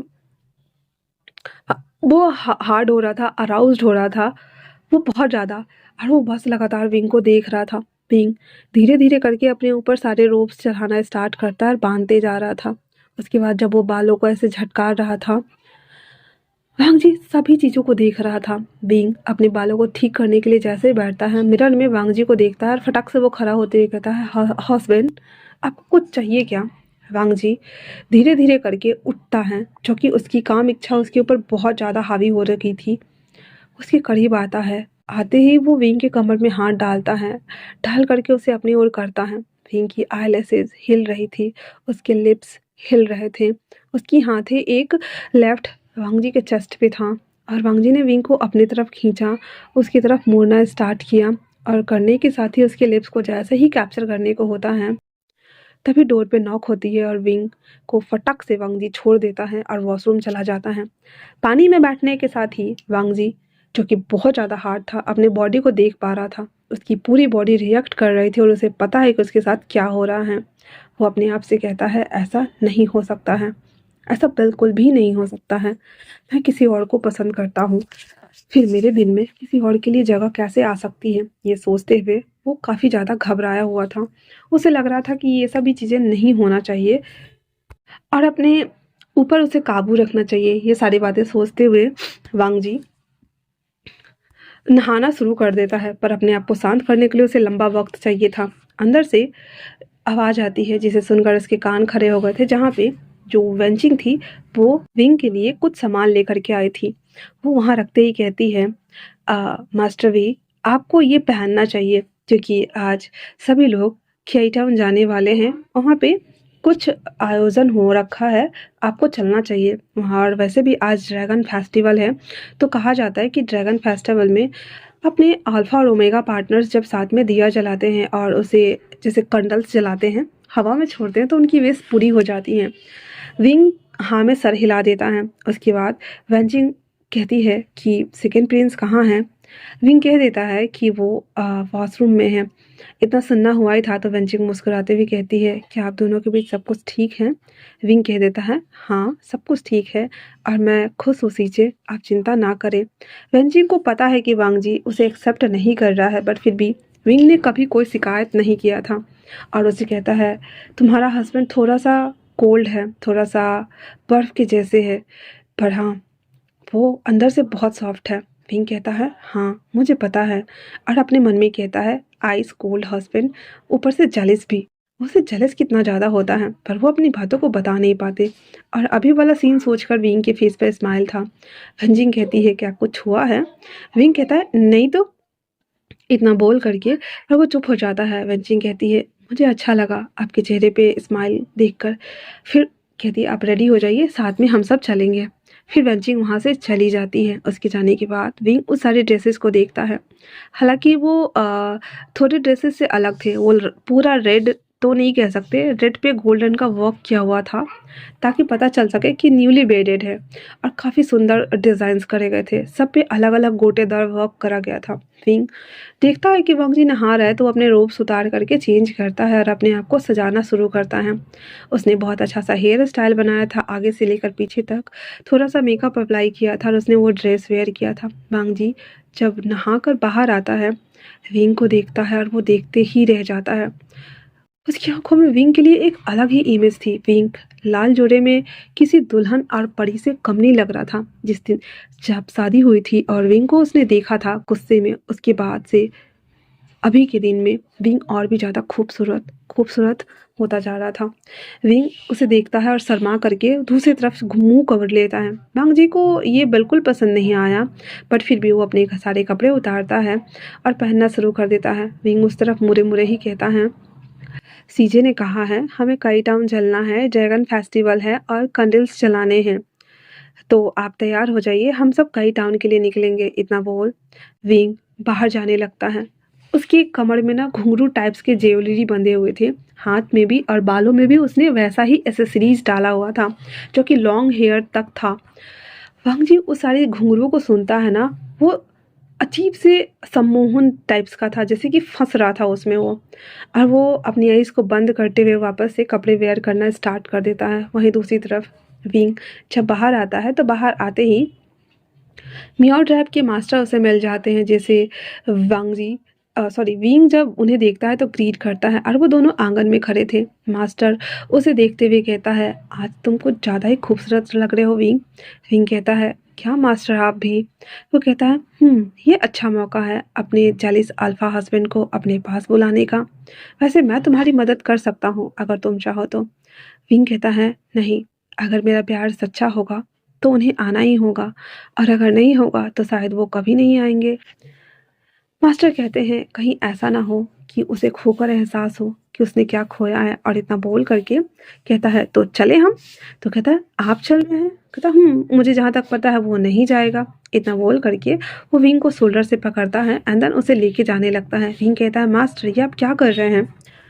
तो मियाओ ट्रैप के मास्टर कहते हैं, लोगों को थोड़ी सी हवा दे रहा हूँ ताकि वो बात कर सके और तुम्हारे हस्बैंड के पास ये बातें जाए। तो वो कहता है, मतलब आपको अच्छे से पता है कि मेरे हस्बैंड को जेलसी फील हो रही थी। मास्टर कहते हैं, हाँ, मैंने साफ साफ उसकी आंखों में तुम्हारे लिए कुछ तो देखा है, ज़्यादा नहीं पर दिखा तो है। अच्छा है ना, चलो भी। और इतना बोल करके वो विंग को लेके आ रहे होते जहाँ पे वेन चिंग और सीचन खड़े थे, अंकल भी। अब अंकल को तो पता है कि मेयर ट्रैप के मास्टर को ये सभी चीज़ें मजाकिया वे में लेने की आदत है, इसलिए वो ज़्यादा माइंड नहीं करते हैं।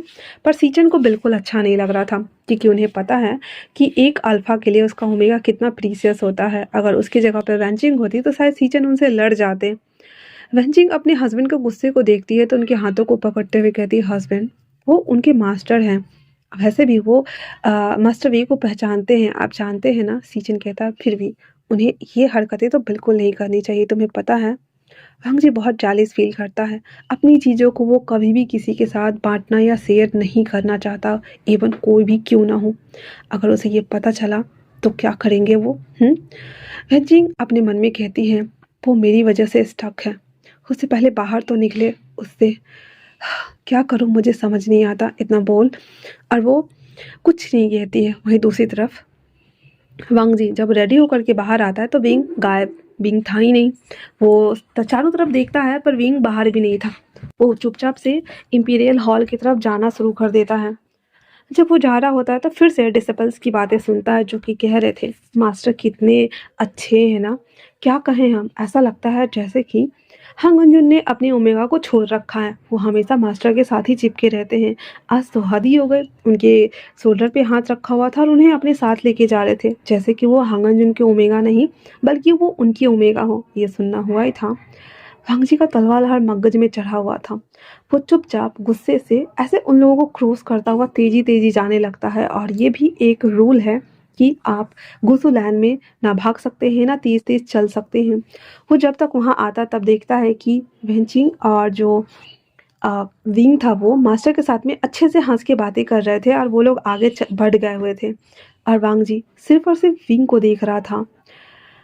सीचन अपने भाई के आए हुए बदलाव को फील तो कर पा रहा था, बट वो कुछ नहीं कहता। कहता है, वांग जी चलो चलते हैं। अंकल कहते हैं, इतनी देर कैसे लगा दी। हाँ, वांग जी सीधे आते आते कहता है, आखिर मेयर ट्रैप के मास्टर कब तक यहाँ रहने वाले हैं, वो अपने क्लान वापस क्यों नहीं चले जाते हैं। इतना सुनना हुआ ही था तो अंकल कहते हैं, वांग जी ये क्या बातें कर रहे हो, वो हमारे मेहमान हैं। वांग जी कहता है, मेहमान 2 दिनों के लिए आते हैं ना कि इतने दिनों के लिए। अंकल कहते हैं, तुम उन्हें गलत समझ रहे हो। एक्चुअली में उनका मैरिज आज से 200 साल पहले जब हमारे यहाँ लैनी का शासन था, तब उनकी गोद ली हुई बेटी लैन रुई उनसे मास्टर की शादी हुई थी, और तब से उनका और हमारा संबंध है। तुम जानते भी हो। लैंड वो उनकी डेथ एनिवर्सरी थी कुछ दिन पहले, जिसी वजह से वो यहाँ आए हैं। वो यहाँ पे आकर के उनकी यादों को जीना चाहते थे। जब जब कोई चला जाता है तो उनकी यादें बहुत कच उठती है, और तुम्हें भी पता ही है कि मियाओ ट्राइब के लोग ज़्यादा दिनों तक जीवित रहते हैं। उनके पास की स्पिरिचुअल पावर बहुत ही अलौकिक होती है, जिस वजह से वो ना तो जीवित रहते हैं ना ही मरते हैं। उनकी आत्मा उनके नाग और नागिनों के बीच में होती है। तुम ये बात तो जानते हो ना। वांग जी अब जाकर समझ में आ रहा था उसे कि जो बार-बार जो थे वो क्यों कह रहे थे कि तुम उनकी तरह लगते हो, वो बहुत प्यारी थी, तुम बिल्कुल उसकी याद दिलाते हो, ऐसे-ऐसे करके। तो कहता है लैंड रुई, और वांग जी ने लैंड रुई का पोर्ट्रेट देखा हुआ था। तो कहीं न कहीं विंग ना उससे थोड़ा बहुत मेल करता था। फेस के स्ट्रक्चर से छोड़ दिया जाए तो फेस दोनों का अलग है, मतलब लैंड रुई का और साथ में वी का अलग है। बट बॉडी वाइज़ देखा जाए तो जिस तरह से रेडी होना, बालों को कैरी करना, मेकओवर करना, चलना, केयर करना, सेम टू सेम लैंड रुई के जैसे विंग का बिहेवियर था। दैट्स व्हाई मास्टर को हमेशा लगता था कि कहीं न कहीं उसकी परछाई विंग में दिख रही है। और वांग जी को ये सारी बातें उसके पोर्ट्रेट में लिखा हुआ था, क्योंकि सबका एक-एक स्क्रॉल पट्टा बनाया जाता है, पोर्ट्रेट बना के रखा जाता है।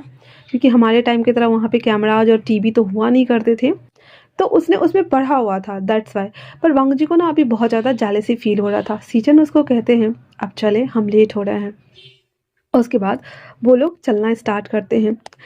कई टाउन ऐसे ड्रैगन फेस्टिवल था, वो लोग सब कुछ देख रहे थे। राजा आते हैं तो अच्छा लगता है ना।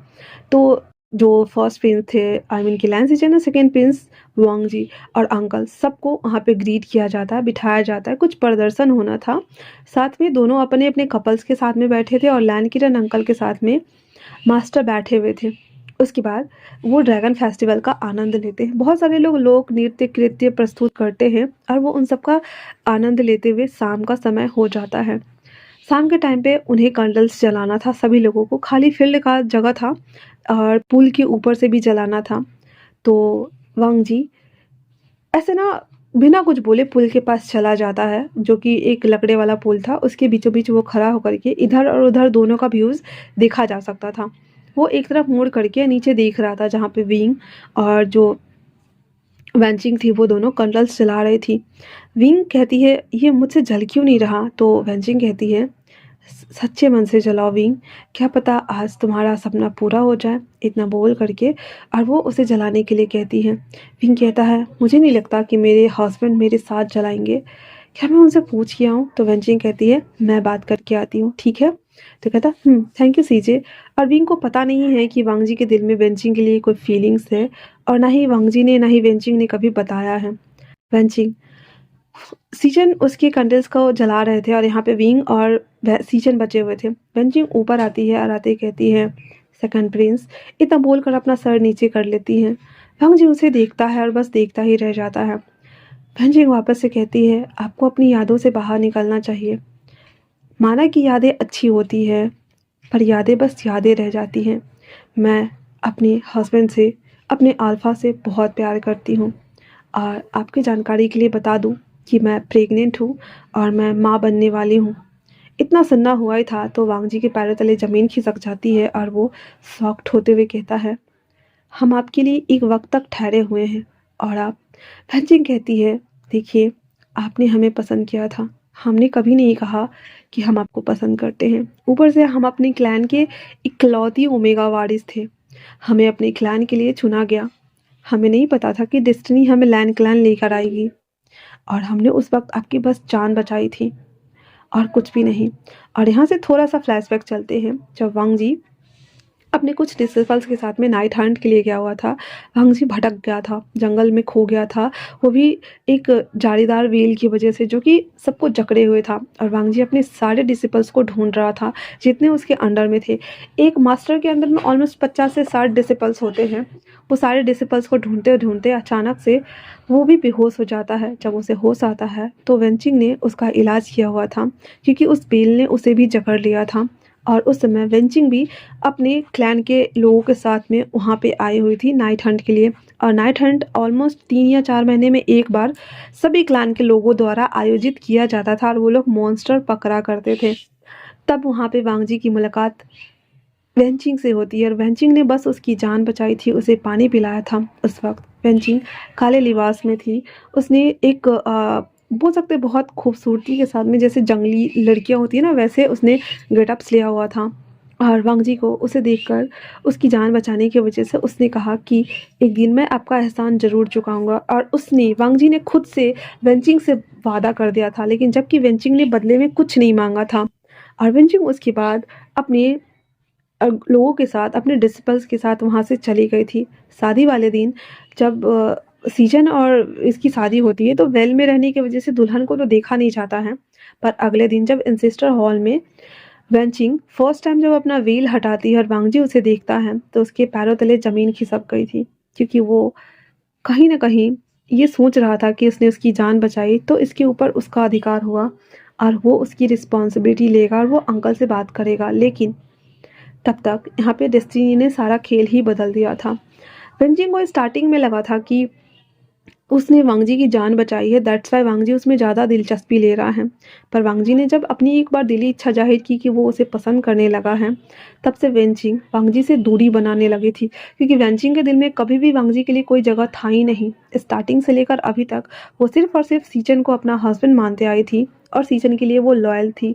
लेकिन उसे कहीं न कहीं जब ये पता चला कि वांगजी उसे लेकर के सीरियस हो रहा है, वो नहीं चाहती थी कि दो भाई के बीच की वजह वो बने, इसलिए उसने फैसला किया कि वो वांगजी की शादी करवा देगी। और तब वांगजी की शादी और किसी से नहीं बल्कि विंग से कर दी जाती है। और नन अदर देन आज का सीन था ये सब कुछ। अब बैक टू द प्रेजेंट। वेंजिंग की बात सुनने के बाद वांगजी कहता है, क्या सच में आप आगे बढ़ गई हैं? वेंजिंग कहती है, जिस दिन मैं शादी करके आई थी उसी दिन मैं आगे बढ़ गई थी। उसी दिन हमारा वेडिंग नाइट भी हुआ था और उसी दिन मैंने अपने आप को, अपने हस्बैंड और वो सीजन की तरफ देख रहे थे जो कि नीचे कटल को जलाने के लिए खोल रहे थे, उन्हें सौंप दिया था। आप अपने दिल से हमें नहीं निकाल पाए थे। अब लगता है कि आपको अपने ओमेगा का हाथ थाम लेना चाहिए, क्योंकि इससे पहले कि सच में लैंड्रोई की तरह वो भी आपको छोड़ के चला जाए। इतना बोल वेंजिंग वहाँ से चली जाती है। वांग जी एकदम सख्त था कि ये क्या हो गया, ऐसे कैसे, मतलब बोल के चली गया, वाटेवर जो भी। वो बहुत शौक था और वो बस विंग को देख रहा था। विंग उस कंडील को लेकर के वेंचिंग के आने के बाद वांग जी के पास आता है और कहता है, हस्बैंड क्या हम साथ में कंडील जलाएं? वांग जी कुछ नहीं कहता, रिचुअल्स था, हस्बैंड एंड वाइफ मिल के जलाते हैं। वो उस कंडील को पकड़ लेता है। विंग खुश हो जाता है और दुआ मांगता है कि काश हम दोनों हमेशा साथ रहें, तो हमारी विश पूरी कर दीजिए, मैं हर साल ऐसे ही कैंडल जलाऊंगी। इतना बोल वो दोनों एक दूसरे को देखते हैं, दैट कैंडल को हवा में छोड़ दिया जाता है। उसके बाद शाम हो चुकी थी। लोग खाना वाना खा करके इनमें रुक गए थे, क्योंकि रात के वक्त वापस से गुसू के लिए चढ़ाई करना मुश्किल होने वाला था। इनमें सभी अपने अपने कमरे में थे। सीचेन वेंचिंग के टमी पे हाथ रखे हुए कहता है, अब कैसा फील हो रहा है? वेंचिंग कहती है, काफ़ी ज़्यादा थकाव, हाँ, बट अच्छा लग रहा है। सीचन अपने वेंजिंग के गोद में सर रखे हुए कहते हैं, मैं बहुत जल्द पापा बनने वाला हूँ, हमें सबको बताना चाहिए ना? वेंजिंग कहती है, हाँ, अब सही वक्त आ गया है कि आप बता सकते हैं। और फिर अपने मन में कहती है, मेरे दिल से बोझ भी उतर गया, आज मैंने उसे सारी बात कह दी। और इतना बोल करके वो सीचिन के माथों को चूमती हैं एंड देन अपना क्वालिटी टाइम स्पेंड करती हैं। इधर मास्टर किरण से कहते हैं, अब मेरा काम हो गया है तो अब मैं जाता हूँ। तो किरण कहते हैं, इतनी रात को? मियाँ ट्राइब के मास्टर कहते हैं, तुम्हें पता है ना, हम रात में ही आते हैं और रात में ही खो जाते हैं, तो मैं चलता हूँ। इतना बोल वो वहाँ से जाने लगता है। वहीं दूसरी तरफ विंग और वांगजी अपने इन में सोया हुआ था। मास्टर वांगजी के कमरे के बाहर खड़ा होता है, एक इल्यूजन क्रिएट करता है और विंग के ड्रीम में एंटर करता है। विंग के ड्रीम में वो खड़ा था जहाँ पे विंग उसे देख रहा था और कहता है, मास्टर। मास्टर कहते हैं, चिल रवि, तुम्हारा अल्फा है वो, तुम्हें उसके ऊपर अपना अधिकार जताना चाहिए इससे पहले कि वो तुमसे दूर हो जाए या फिर तुम्हें उसे दूर होना पड़े। ऐसा ना हो कि मेरी रुई की तरह तुम्हारे साथ कुछ बुरा हो जाए। हाँ, अगर तुम्हारे साथ कभी कुछ गलत होगा तो सबसे पहले मुझे पता चल जाएगा। तुम्हें पता है ना, तुम्हारे हाथों पे मेरे सांप का निशान बना हुआ है। तो वो कहता है, पर जब मेरा अल्फा मुझे बाइट करेगा? मास्टर मुस्कुराते हुए कहते हैं, ये निशान मिट जाएगा, यही ना? बट अंदरूनी तौर पे वो हमेशा के लिए रह जाएगा, क्योंकि मेरे सांप ने तुम्हें भी अपना मास्टर मान लिया है। इतना बोल उसके पीछे एक बहुत बड़ा सा स्नैक था जिसे देखकर विंग थोड़ा डर गया था। बट वो कहता है, हमेशा खुश रहना, मैं तुम्हें अपना उत्तराधिकारी मानता हूँ। अगर आइंदा से मेरी पीढ़ी नहीं भी रही तो तुम्हारे नाम से लोग जाने जाएंगे। इतना बोल मास्टर वहाँ से चले जाते हैं। विंग हाँफते हुए उठ के बैठ जाता है क्योंकि वो ड्रीम में आए थे और वो चले गए थे। और बगल में सोते हुए वांगजी को देखता है। विंग बहुत हिम्मत जुटाते हुए वांगजी को उठाने की कोशिश करता है, लेकिन ऐसा कुछ भी नहीं हो रहा था। वहीं दूसरी तरफ विंग कहता है, क्या सच में मुझे अपने अल्फा के ऊपर हक जताना चाहिए? क्या मुझे भी कुछ गलत करना चाहिए? नहीं, क्या मैं रहने दूं या फिर एक बार और ट्राई करूं? विंग के मन में बहुत सारा संशय था। अगर वो चाहता तो वो अपने कपड़े उतार करके अपने अल्फा को सेड्यूस कर सकता था, पर वो वापस से चुपचाप से सो जाता है। अगले दिन सभी लोग वापस से गुसु आ गए थे और गुसु आते मात्र ही वैनचिंग अंकल को कहती है कि वो माँ बनने वाली है। अंकल बहुत ज़्यादा खुश हो गए थे क्योंकि उनके क्लैन को हायर जो मिलने वाला था। चारों तरफ उत्सव मनाने की तैयारी कर दी गई थी और सभी लोग उस तैयारी में जुट गए थे। शाम के समय पे वेंची का गोद भराई होने वाला था। दैट्स वाई वो बहुत ज़्यादा खुश थी। विंग उनकी मदद करने के लिए आया हुआ था क्योंकि कहीं ना कहीं वो उसे अपना सीजे मानता था। विंग भी बहुत खुश था, लेकिन वो भी चाहता था कि उसकी भी ऐसे ही गोद भराई हो और उसकी दुनिया भी ऐसे ही खुशहाल हो। इसीलिए वो वेंचिंग को ना बड़े ही आशावादी नज़रों से देख रहा था। वेंचिंग विंग का हाथ पकड़ती है। वेंचिंग ना अच्छे से रेडी हो गई थी। वेंचिंग ने स्काई ब्लू कलर का ड्रेस वेयर किया हुआ था। उसके पूरे बॉडी पार्ट से बहुत सारे एसेसरीज थे और हल्का हल्का टमी शो हो रहा था ताकि लोगों को पता चल सके कि वाकई में वो प्रेग्नेंट है, क्योंकि वो यहाँ की फूरन थी। That's why. तो उसके हाथों को पकड़ते हुए कहती है, जो चीज़ तुम्हारा है उसके लिए वेट क्या करना, उसके ऊपर अपना अधिकार भी तो जताना होगा ना। क्या कहीं लिखा हुआ है कि ओनली फॉर अल्फा ही अधिकार जताते हैं, ओमेगा नहीं? विंग अपने आप में ही संशय में डूबा हुआ खुद से कहता है, मैं खुद को उन्हें सौंपने जाऊंगा तो वो मुझे ग्रीडी समझेंगे। अल्फा का हक होता है अपने ओमेगा को खुश रखना, उनकी ज़रूरतों को पूरा करना। बट अगर ओमेगा ऐसा करना लगे तो अल्फा उन्हें कैरेक्टरलेस कहते हैं। वेंचिंग उसके मन के संशय को समझ रही थी, लेकिन वो कहती है, पर ऐसा तो नहीं है कि हम उन्हें सेड्यूस नहीं कर सकते, क्या पता वो हो जाए। इतना बोल करके और वो उसे कहती है तैयार होने जाने देने के लिए। विंग अब वापस से अपनी कक्ष में आता है और रेडी होने के लिए वापस से वो एक ड्रेस को वेयर करता है। विंग वो लाइट येलो कलर का ड्रेस था, उस पर रेड रेड वॉक करा हुआ था। वो धीरे धीरे करके अपने सारे क्लोथ्स को उतार कर उसे पहनता है और अपने बालों को जब बना रहा था उस वक्त वांगजी की एंट्री होती है। पूरे कमरे में विंग ने जानबूझकर एसेंस बर्नर जलाया हुआ था, जिसे स्मेल करते ही वांगजी की आंखें साइन करने लगी थी और वो विंग उसे अलग ही वे में दिख रहा था। उसने अपने बालों को आगे करके कॉम्ब करना स्टार्ट किया। वांगजी धीरे धीरे करके उसकी तरफ बढ़ रहा था। विंग वहाँ खड़ा हो जाता है, उसके दोनों हाथों को पकड़ते हुए कहता है, अल्फा एक बात पूछूं, क्या मैं आपको सच में नहीं पसंद हूँ? वांगजी जो कि उस एसेंस बर्नर के प्रभाव में था, वो कुछ भी नहीं कहता है। विंग को लग रहा था कि शायद वो गलत कर रहा है, इसलिए वो उसका हाथ छोड़ देता है और वापस से आगे मुड़ जाता है। वांगजी उसे कहता है, मुझे माफ़ कर दो।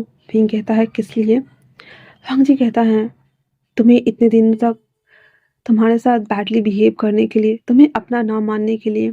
तो विंग कहता है, और आज अचानक से ऐसा क्या हो गया? वांगजी कहता है, अचानक से कुछ नहीं हुआ है, बस मैं जहाँ ठहरा हुआ था वहाँ से आगे बढ़ने की कोशिश कर रहा हूँ।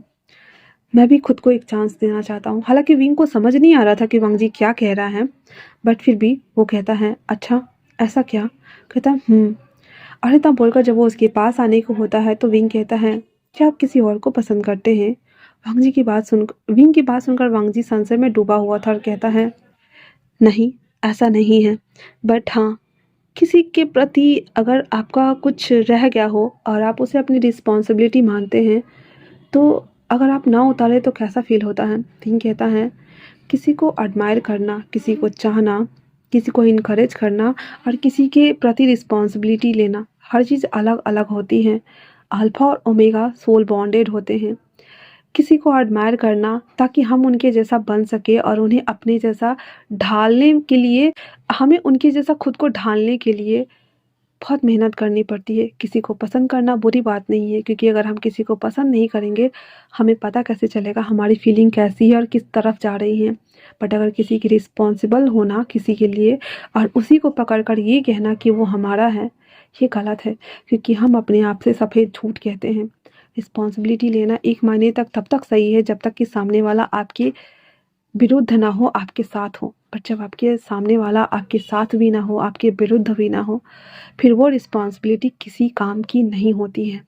वांग जी को अब समझ में आ गया था कि जान बचाने के बदले में उसने ये मान लिया था कि जब उसने जान बचाई है तो लैंड के रन का रूल्स कि जो हो एक ही के साथ रहो, एक ही बार करो।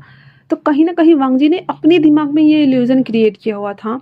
ना ही वेंचिंग की तरफ से ऐसा कुछ हुआ था और ना ही किसी और ने उस पे दबाव डाला था, और ना ही वांग जी ने कभी इस तरह से किसी के साथ शेयर भी किया हुआ था।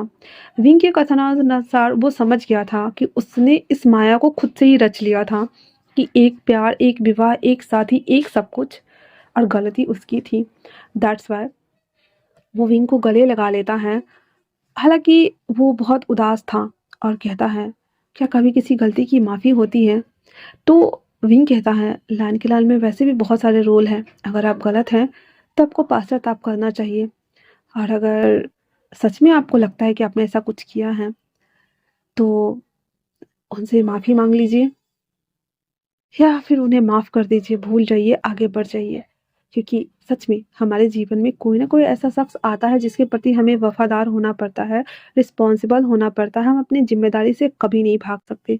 पर इसका मतलब ये नहीं कि हम अपने उच्चतम रिश्ते को बिगाड़ दें। विंग की बात, क्योंकि विंग बहुत ज़्यादा समझदार था, वांग जी को कहीं न कहीं दिल को सुकून पहुँचा रही थी और वो उसे गले लगाए हुए था। फिर उसके बाद वांग जी भी रेडी होता है और रेडी होकर के बाहर आता है। आने के साथ ही वो लोग उस आयोजन में भाग लेते हैं।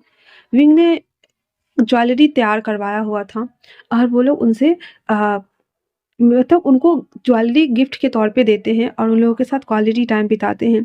सभी लोग खाते हैं, पीते हैं, बच्चे को बधाई देते हैं। अंकल बहुत खुश थे क्योंकि उनका ब्लड लाइन उन्हें मिल गया था।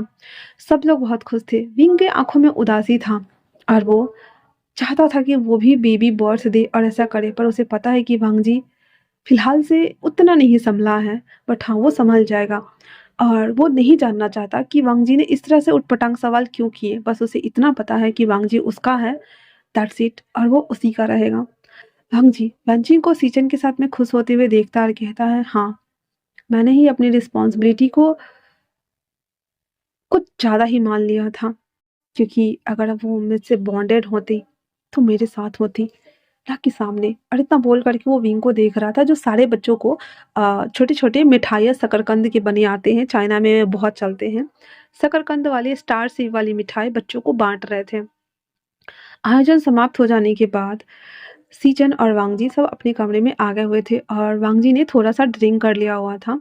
करने के साथ ही जब वो अंदर आता है तो वो अपने सारे कपड़ों को खोल रहा होता है। विंग उसे देखता है और कहता है, "क्या आपने ड्रिंक किया है?" वैसे गुस्सों में ड्रिंक करना मना है, पर वांग जी कहता है, "कभी-कभी ड्रिंक किया जाता है जब कोई खास ओकेजन हो तब, जैसे कि आज था।" इतना बोल करके वो विंग के करीब बढ़ता है। विंग धीरे-धीरे करके बेड पे ही गिर जाता है और कहता है, हस्बैंड, आप ये क्या कर रहे हैं?" वांग जी कहता है, "ऐसे तो मैं नहीं बोल पाऊँगा, पर आज मैं तुमसे कहना चाहता हूँ कि मैं तुम्हें अपना बनाना चाहता हूँ।" विंग कहता है, "आप दिल से क्या मुझे अपना रहे हैं? जिस दिन आप मुझे दिल से अपना लेंगे, उस दिन मैं आपका हो जाऊँगा हस्बैंड।" इतना बोल विंग उठ जाता है और वॉशरूम की तरफ चला जाता है। भांग जी ने हालाँकि 2 ही रोब्स उतारे थे, पर उसे बहुत ज़ोर का झटका लगा था विंग की बात सुनने के बाद, क्योंकि विंग सेल्फ रिस्पेक्टफुली चाहता था कि वांग जी उसे अपनाए। वांग जी वापस से सो जाता है। पूरी रात वो इस बारे में विचार कर रहा था। हालाँकि उसने ज़्यादा नशा तो नहीं किया था, मानी ड्रिंक ज़्यादा नहीं किया था, बट फिर भी उसे अच्छे से पता है कि उसने अभी क्या करने की कोशिश की है। अगले दिन सुबह वापस से विंग एज़ यूजुअली उठता है। जो रूटीन था उसका, भांग जी के लिए नाश्ता ला के रखना, चाय ला के रखना और वापस से लाइब्रेरी पवेलियन चले जाना। ऐसे करते हुए ना वापस से दिन बीत रहे थे। 2 मंथ फिर से बीत चुके थे और आज as usually wing library pavilion में काम करते हुए जब वापस से घर के लिए निकल रहा था, फिर से बारिश होने लगी थी।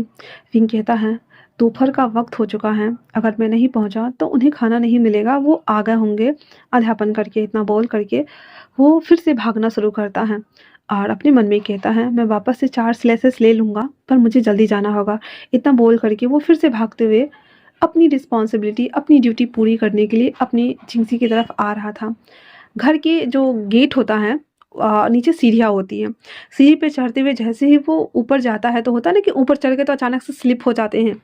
तो उसे ना विंग ना जैसे स्लिप होने को होता है, तैसे ही एक हाथ आकर उसे रोक लेता है और वो कोई और नहीं बल्कि वांगजी था। वांगजी जो कि देखा था कि जब बारिश हो रहा है तो वो विंग को लेने के लिए बाहर निकला हुआ था। इन 2 मंथ में वांगजी ने विंग को अपना बनाने के लिए हिम्मत जुटा करके बहुत चीज़ें करने का प्रयास किया। कभी वो विंग के लिए थोड़ा-सा फूल लेके आता कमल का, तो कभी कुछ, तो कभी कुछ। और एक बार तो उसने बहुत सारे रैबिट भी लाके रख दिए थे, ताकि वो विंग को परेशान कर सके। पर विंग ने बहुत ही समझदारी के साथ में सारे रैबिट को उठा करके गार्डन में रखाया, और अगर विंग के कमरे में रैबिट आ भी जाते थे तो वो गाजर रखता था और वो गाजर रैबिट्स को दे देते थे और रैबिट्स अपना गाजर खाने लगते थे। तो रैबिट्स ने कभी विंग को परेशान ही नहीं किया, और वांगजी के पास ये कहने का हिम्मत ही नहीं था कि वो उसे अपना बनाना चाहता है। बट आज जब देखता है कि विंग वापस से पूरा गीला हो चुका है, उसकी बॉडी फिर से दिख रही थी, वांगजी अब अपने इमोशन को कंट्रोल नहीं कर सकता था। वो उसे गोद में ब्राइडल स्टाइल में कैरी करता हुआ अपने रूम के अंदर लाता है, बेड पे लिटाता है, धीरे-धीरे करके उसके कपड़े को उतारने लगता है। आज विंग भी वांगजी को नहीं रोकता है, क्योंकि वांगजी की आँखों में जो विंग ढूँढ रहा था इतने टाइम से, आज उसकी शादी को लगभग ऑलमोस्ट 1 साल होने को आ गए थे। उसकी आँखों में वो दिख रहा था। विंग बस वांगजी को शर्माते हुए देखने की कोशिश कर रहा था। वांगजी ने धीरे-धीरे करके उसके सारे कपड़े उतार दिए और एक लेयर बचा था। फिर वांगजी अपने सारे कपड़े उतार देता है और उसके करीब धीरे से बढ़ते हुए उसे सीधे किस करना स्टार्ट करता है। किस करते-करते विंग और वांगजी दोनों बेड पे थे। विंग को वो धीरे से लिटा देता है और वांगजी उसके हाथों को धीरे-धीरे करके पकड़ता है और उसकी बॉडी को छूना स्टार्ट करता है। वांगजी के गर्म हाथ, जो कि उसने छाता वेयर किया हुआ था और आने के साथ ही उसने कपड़े वगैरह उतारे थे तो सूख गए थे। तो विंग के बॉडी से जैसे टच हो रहे थे, विंग के अंदर फायर इग्नाइट कर रहे थे। वांगजी धीरे से उसके पजामा को भी उतारता है, देन उसके अंदर हाथ ले जाता है। विंग एक लाउड मोन के साथ में वांगजी को देख रहा था और वांगजी उसे देखता है और कहता है, क्या तुम्हें ये पसंद नहीं आ रहा है? विंग खुद चाहता था कि वांगजी उसके ऊपर ये सभी चीज़ें अप्लाई करे और रूल करे। वो हाँ, हस्बैंड मुझे पसंद आ रहा है, इतना बोलते हुए उसके गले में अपना हाथ डालता है और वांगजी उसके ऊपर आ जाता है। धीरे-धीरे करके दोनों के सारे कपड़े उतर चुके थे और वांगजी उसकी पूरे बॉडी को टच करते हुए उसे लिक करना स्टार्ट कर चुका था। जैसे-जैसे वो उसके करीब बढ़ रहा था, विंग अपने आप को उसकी आगोश में समेटता जा रहा था। देखते-देखते एक हॉट सा सेशन बनता है और वांगजी उसके इनसाइड आता है। वो धीरे-धीरे करते हुए उसके पैरों को टच करते हुए, उसके बेस्ट एरिया को टच करते हुए, उसकी पूरे बॉडी को टच करते हुए उसे अपना फाइनली बना लेता है। वांगजी जब उसके फर्स्ट टाइम इनसाइड आता है, विंग लाउड सा चीख निकालता है, जिस वजह से ना चाहते हुए भी वांगजी को पूरे कमरे में स्पेल डालनी पड़ती है, क्योंकि वांगजी बिल्कुल नहीं चाहता कि उसकी और विंग की कोई भी साउंड बाहर जाए और कोई भी सुने। पर आज फाइनली विंग ने अपने आइस जेलस हस्बैंड को अपना बना ही लिया था और विंग इसी से खुश था। विंग के राइट हैंड से आंसू गिर चुके थे और वो अपने मन में कहता है, इतना वक्त लग गया, पूरे 1 साल। मुझे लगा था कि मुझे भी मास्टर लैंड्री की तरह कहीं आपको छोड़ के ना जाना पड़ जाए, हस्बैंड। और ये सोचते हुए वो धीरे से उसकी फोरहेड पे किस करता है, जहाँ पे वांगजी उसके ऊपर डोमिनेंट हो रहा था, उसके अंदर अपने आप को और ज़्यादा पुश कर रहा था, मूव कर रहा था और विंग बस आहें भर रहा था। और उसके बाद वो उसके साथ खो जाता है, क्योंकि विंग का सपना ऑलमोस्ट पूरा होने वाला था। उसे पता था इसके बाद वो प्रेग्नेंट होगा, उसके भी बच्चे होंगे, उसकी भी खुद की फैमिली होगी और वो अपने हस्बैंड के साथ खुश रहेगा, बहुत ज़्यादा खुश रहेगा। तो इसी के साथ ये छोटा-सा वन शॉट यहीं पे ख़त्म होता है।